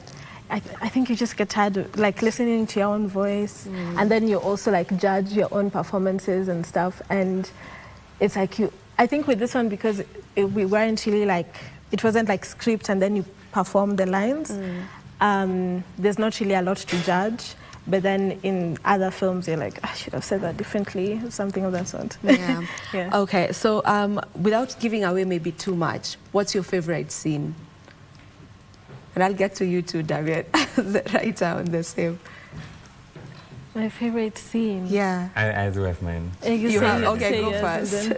So mine is like, it's like when we talk about the first kiss of the main actor, and it's funny because we actually shot this scene, like we shot the scene except of the kiss, and then but like how it's building up to, and instead of using that, I later on in the shoot I asked him about like how this first kiss was.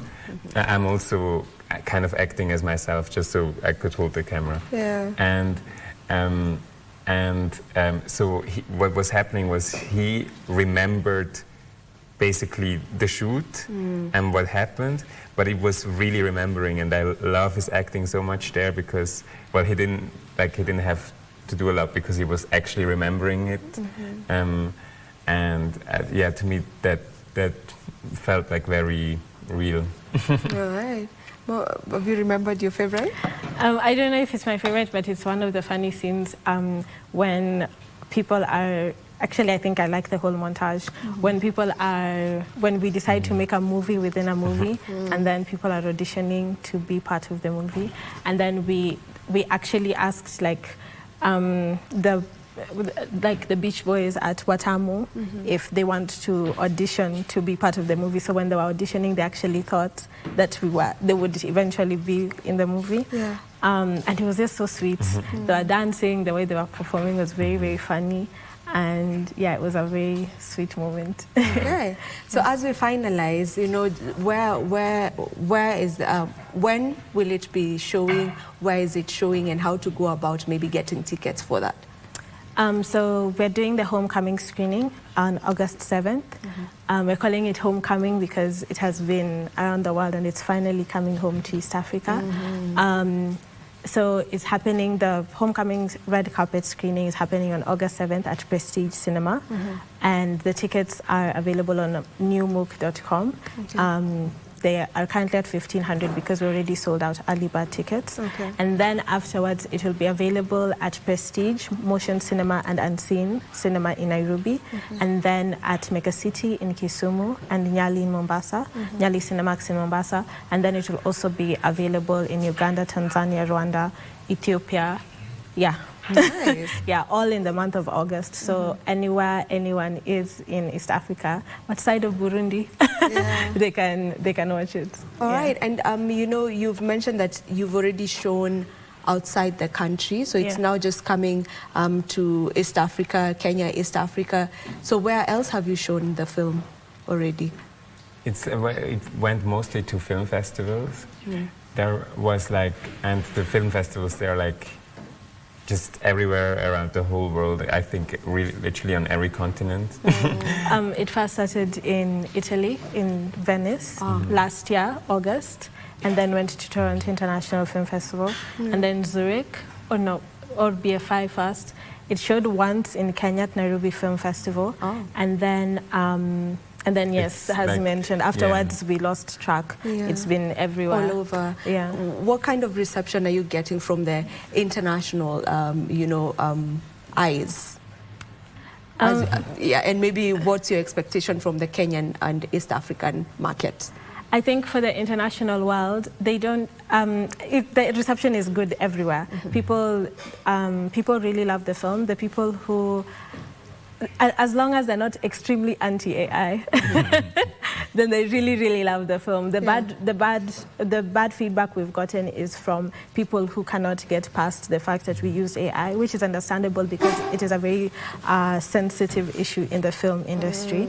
But the best reception I have seen so far is when we screened it that one time at Nairobi Film Festival, and like the audience was just, they were exploding, you know, like in every small moment they reacted so with so much emotion because they could understand the nuances and all of that. So I think that's why also bringing it home is so important, because the people who will really understand the story in detail are the people back at home. I love that. I love that.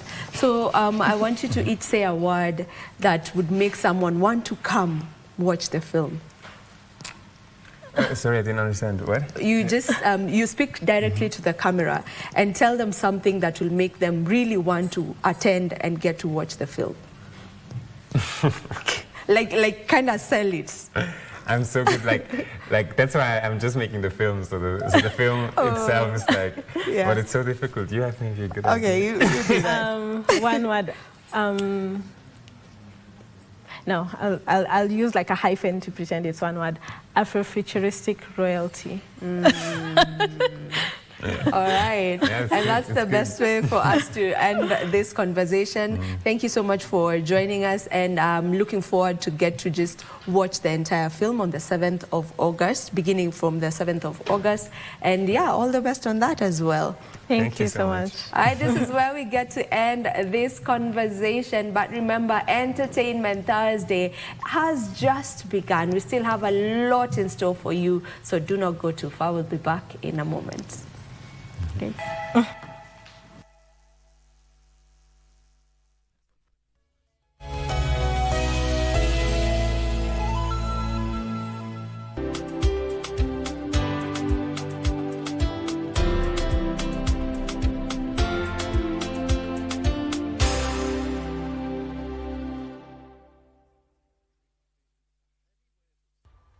Get ready for a captivating continental football extravaganza. KBC Channel 1 brings you exclusive coverage of the 2026 Women's Africa Cup of Nations, WAFCON.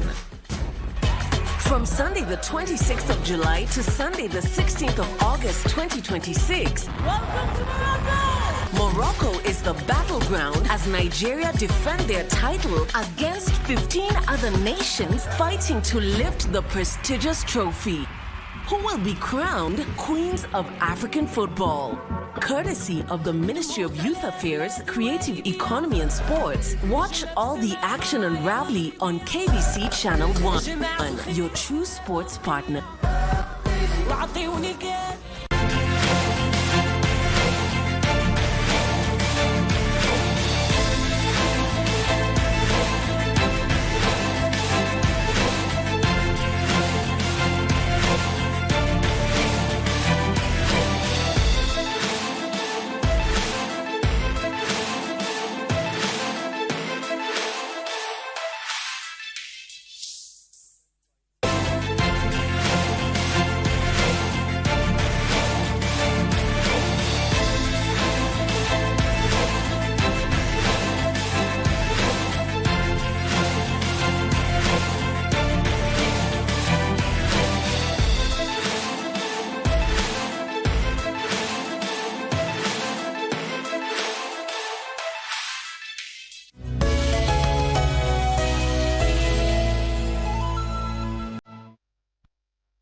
I bet that you are enjoying the show just as much as we are, as we get to enjoy some throwback music from back in the day. And remember, you can be able to mention the song that you'd love the DJ to play for you. The number is on your screens.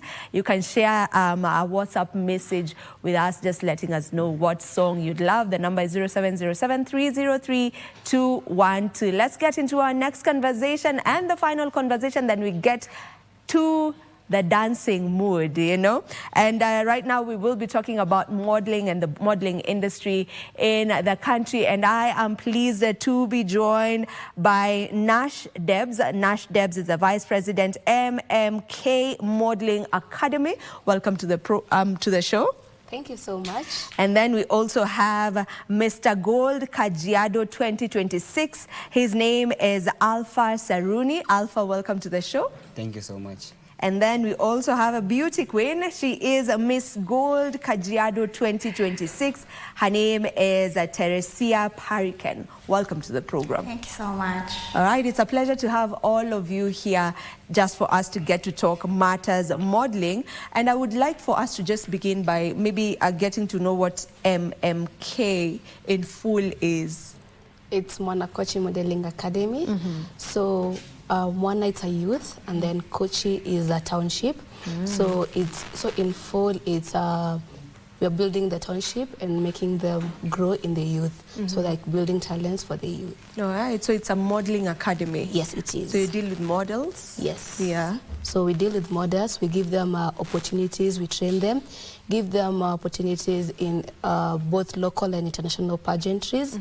So when you are in our academy, we don't just train models, we build legacies. I love that. Alpha, you're Mr. Gold Kajiado 2026. So you're newly crowned. Newly crowned. Newly crowned. But first of all, let's get to understand your backstory a bit. When did your journey in modeling begin? Actually, I have an history.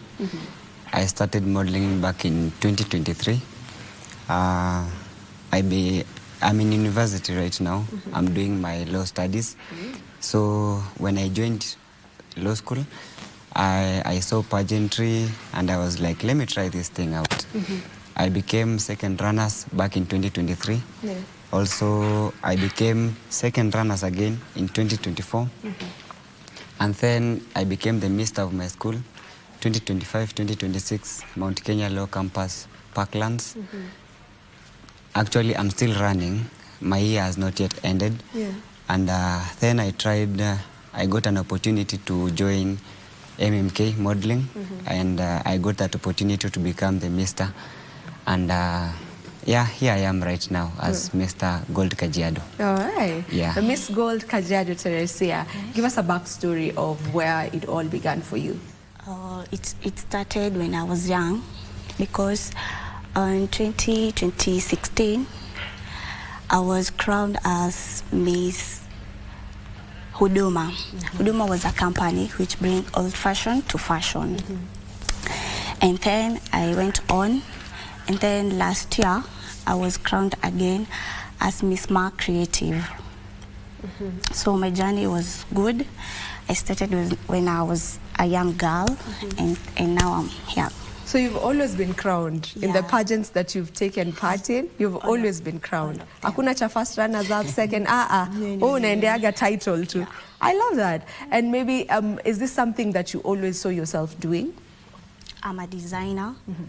I'm in Lita at the river. I'm doing designing. Yeah. All right. Yeah. Okay. Nash. Yes. You know, at MMK, do you work with established models only, or you also get to nurture from the start? We get to nurture from the start and also establishment models. Because as I have said, our motto, we don't just create models, we build legacy. So you'll find like even a 3-year-old daughter or son has come to our academy.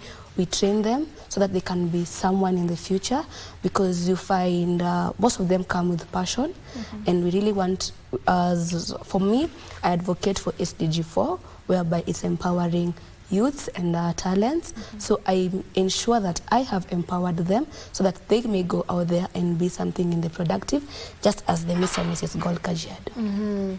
And you know, maybe if you can just speak a bit about the modeling industry in Kenya. How is it right now, and do you feel like it's getting better by the day compared to how it was back then, or just if you can speak on it right now? How is the industry? Okay, right now we are upgrading. I can't say we're not upgrading. We are upgrading, but there are challenges that overcome on the way, whereby you find, as for example, you're hosting an event, so you get the challenges between event organizers and staff. So you find like there's that jealousy. So if someone sees you're going for an event as an organizer and being an academy, there's that challenge that they feel like this is not supposed to be you who are doing this. But we try to be yourself, because at the end of the day, we are all in this modeling industry, and we want the modeling to grow, so that even when we take our models to international pageantry, they get a different categories and different titles, not just here in Kenya, that as in like Mr. Kajiado, Miss Kajiado, so we want like Miss Thailand, Miss Arusha, So I believe when we try not to focus on the local pageantry, but also the outside pageantry, will be really nice for all the models. Yeah. Alpha, you are a law student, and you know, do you look at modeling as a career as well? Well, I can say it is my part-time. It is what I love doing. I love doing the law, but I also love modeling. Like, it has given me other opportunities. Yeah, like I'm not restricted to the law itself. I also love doing what makes me happy, and modeling makes me happy a lot. So it's something you enjoy doing? I enjoy doing it. Yeah. So I don't even struggle much about it. Yeah, I put effort and it rewards me, so I enjoy it a lot. Yeah. Are you looking at it as a full-time career, Teresia? Yes, because it helps me when I'm making maybe my clothes. It's helped me to advertise it. So it's really helped me. Yeah. And still on you, Teresia, just what do you love most about, you know, pageantry? Pageantry? Yeah. What I really love about pageantry, it's it helps you to meet a lot of people, to travel a lot, because I love traveling. What else? Yeah, I guess they're the most. Yeah.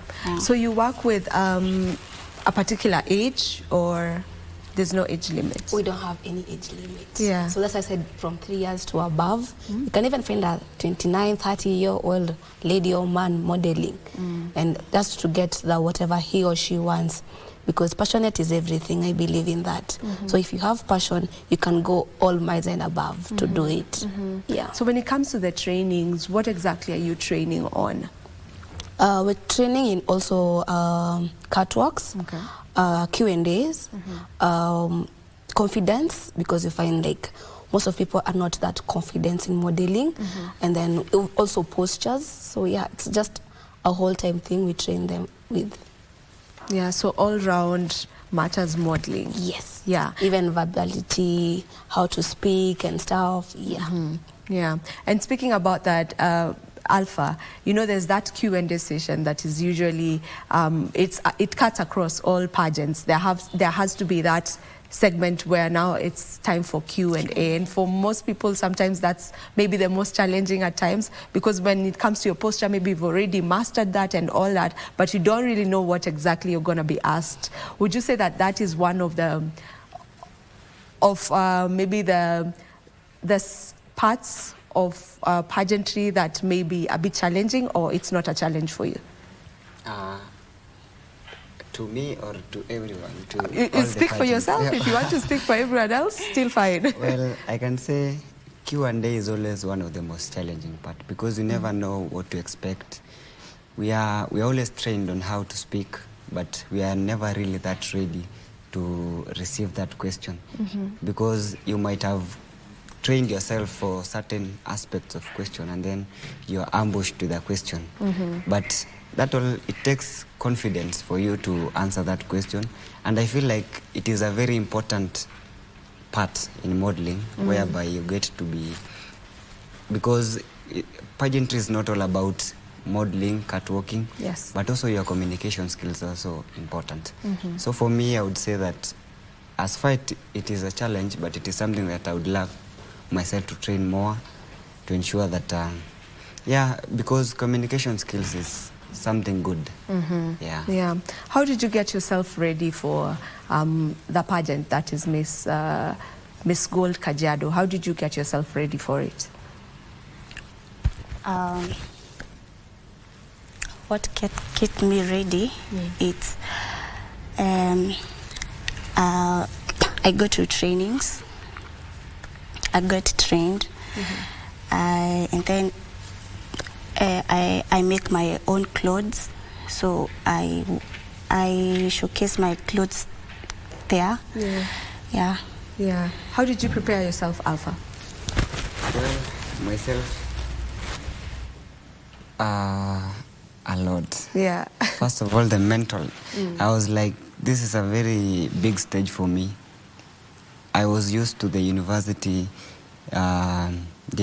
stage whereby I was, for the 3 years that I've tried pageantry, all of them were restricted to Mount Kenya University. Okay. I had not stepped over to like the local outside. But then I decided, so fast I started with my mental health. I was like, I think I can do this. I've done this before. I know God will help me do it. And also, I had guidance and I had support from my family and friends. So it really helped me a lot in my preparation, All right. Yeah. There's an upcoming event. You have an upcoming event. If you can just speak on that as we finalize on the conversation. Okay, so we have an upcoming event for Miss and Mrs. Star Kenya Awards that will be happening at Nita Industrial Area. So this one is, my theme is Where Stars Are Born and Risen, because I believe that we are all stars and we are born to be stars and we have to rise for ourselves so that the star can shine. So the event will be at Nita Industrial Area from 11 a.m. till maybe 10 or 11 p.m. Depending on how we'll run our events. When is that? That will be on 5th of September. Okay. And we believe that the best Miss and Miss and the rest categories will be crowned and they'll do their best because currently we are doing our best as the event organizers to ensure that they have a good end off as they get their grand prize, gift hampers and their certificate. Have you already auditioned for the models Yes. or it's still in progress? We already did auditions, so Okay. currently they are under voting. And for me as an organizer, I'm also doing for partnerships and stuff so that I can come and also support the event because you see, a little support matters a lot. I know. Yeah. Would you say that the industry is getting enough support? To be honest, no, as an event organizer, because, for example, if when you're doing auditions, most people prefer that you tell them the grand prize. So I would not lie and tell them the grand prize will be around 30,000. And yet, the voting is maybe low and maybe the categories that they want. And maybe, because I know in pageantry it's not easy because they have to look for their outfits, they have to look for their makeup artists, that is, some of them hire outfits. So I know it is not, the support is not there, but I believe in future support will be there. Okay.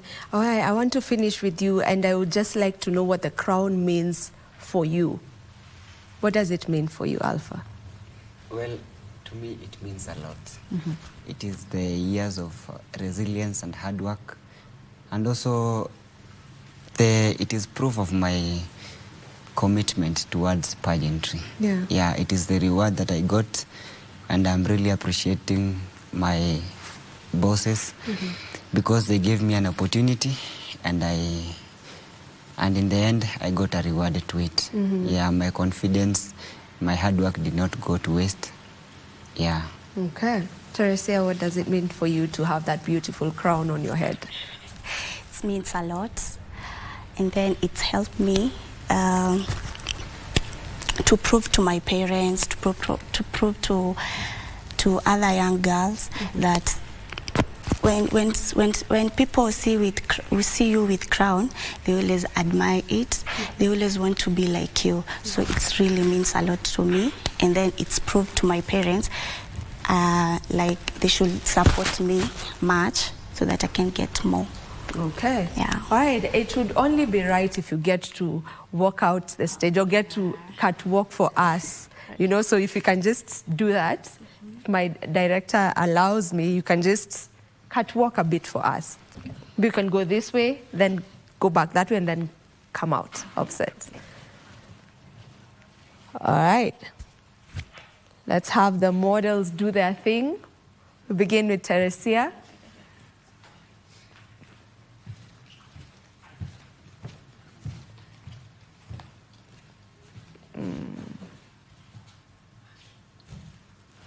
You can get that. Can go one more time. Can go one more time.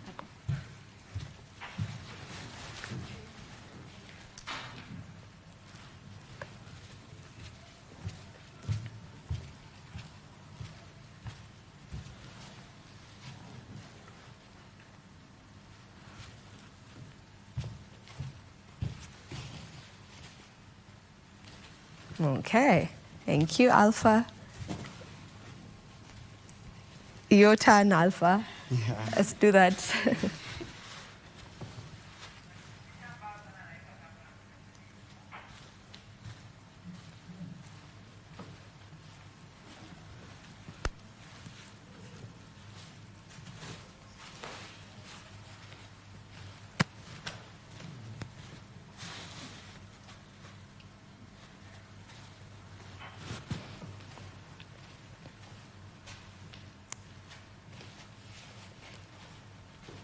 All right, and that is that. This is where we end the conversation with the models. But remember, Entertainment Thursday gets to continue. Now put on your dancing shoes. It is that time of the show where we get to enjoy ourselves. We get to dance to some lovely, amazing, classic throwback music. 0707-303-212 is the number that you can be able to send in your request. So let's get to it.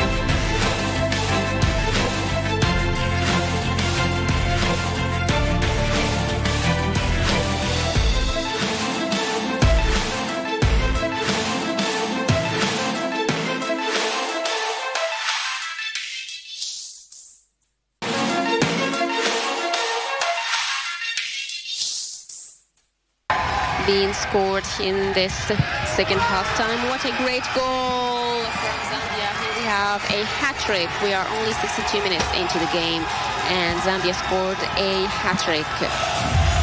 Well, so excited to be a player of the match, but all applause goes to the team, you know, and goes to Coach Bruce. I think as a team, we've put up a good game. We fought for what we are looking for, and we are not relaxed.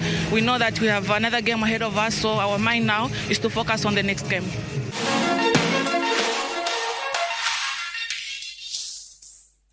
I am a model. My sister inspired me when I was young. She showed me that when you be confident, you're going to achieve what you want. I have won Little Miss Ruiru, Little Miss Talent, and Little Miss Morhoko. In our book today, we meet two children, Ross and Kelly, and we get to find out what they do when they are at home. She saw Sharif's shoe on the sofa. She saw Sharif's shoe on the sofa. And today I'm going to show you how to make stuffed tortilla. Matunda ni chungu nzima, ya moja kila aina, mengine yana salama, kwa siha sumu hayana.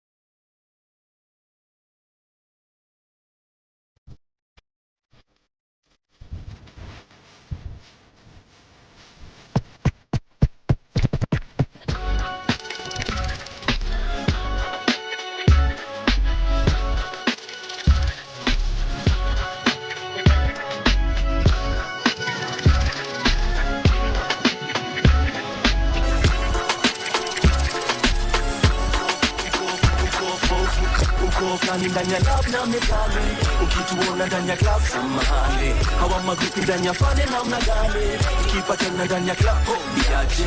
Ukipatana ndani ya sabro niaje. Ukipatana ndani ya club oh niaje. Uko fulani ndani ya lab na mezani. Wakituona ndani ya slam 2006 nashika nazika naandika mistari mizani methali mezani ulidhani ni nani amekuja kubadili famili zote za ghetto na mento vitendo minendo. Hebu punguza mapupa za media kipindi ya MAU double penye si struggle kupita through milango za danzo ni jasho za dando. Iwe hard kwa makomasho tuko macho anko nipe heshima lazima hasla tashiba kabla nipekeja teja fadhali we kilema hema kabla naletela msela tingika na mabega bali we ni memba wahenga walisema game akisifiwa simu utazidiwa biko fulani ndani ya lab na mezani. Ukituona ndani ya club samahani. Hawa magrupi ndani ya fane na mnagane. Ukipatana ndani ya club oh niaje. Ukipatana ndani ya sabro niaje. Ukipatana ndani ya club oh niaje. Uko fulani Hii track inaenda kwa wavi wote wa ma 3, Bere wa ma 3, Konda wa ma 3.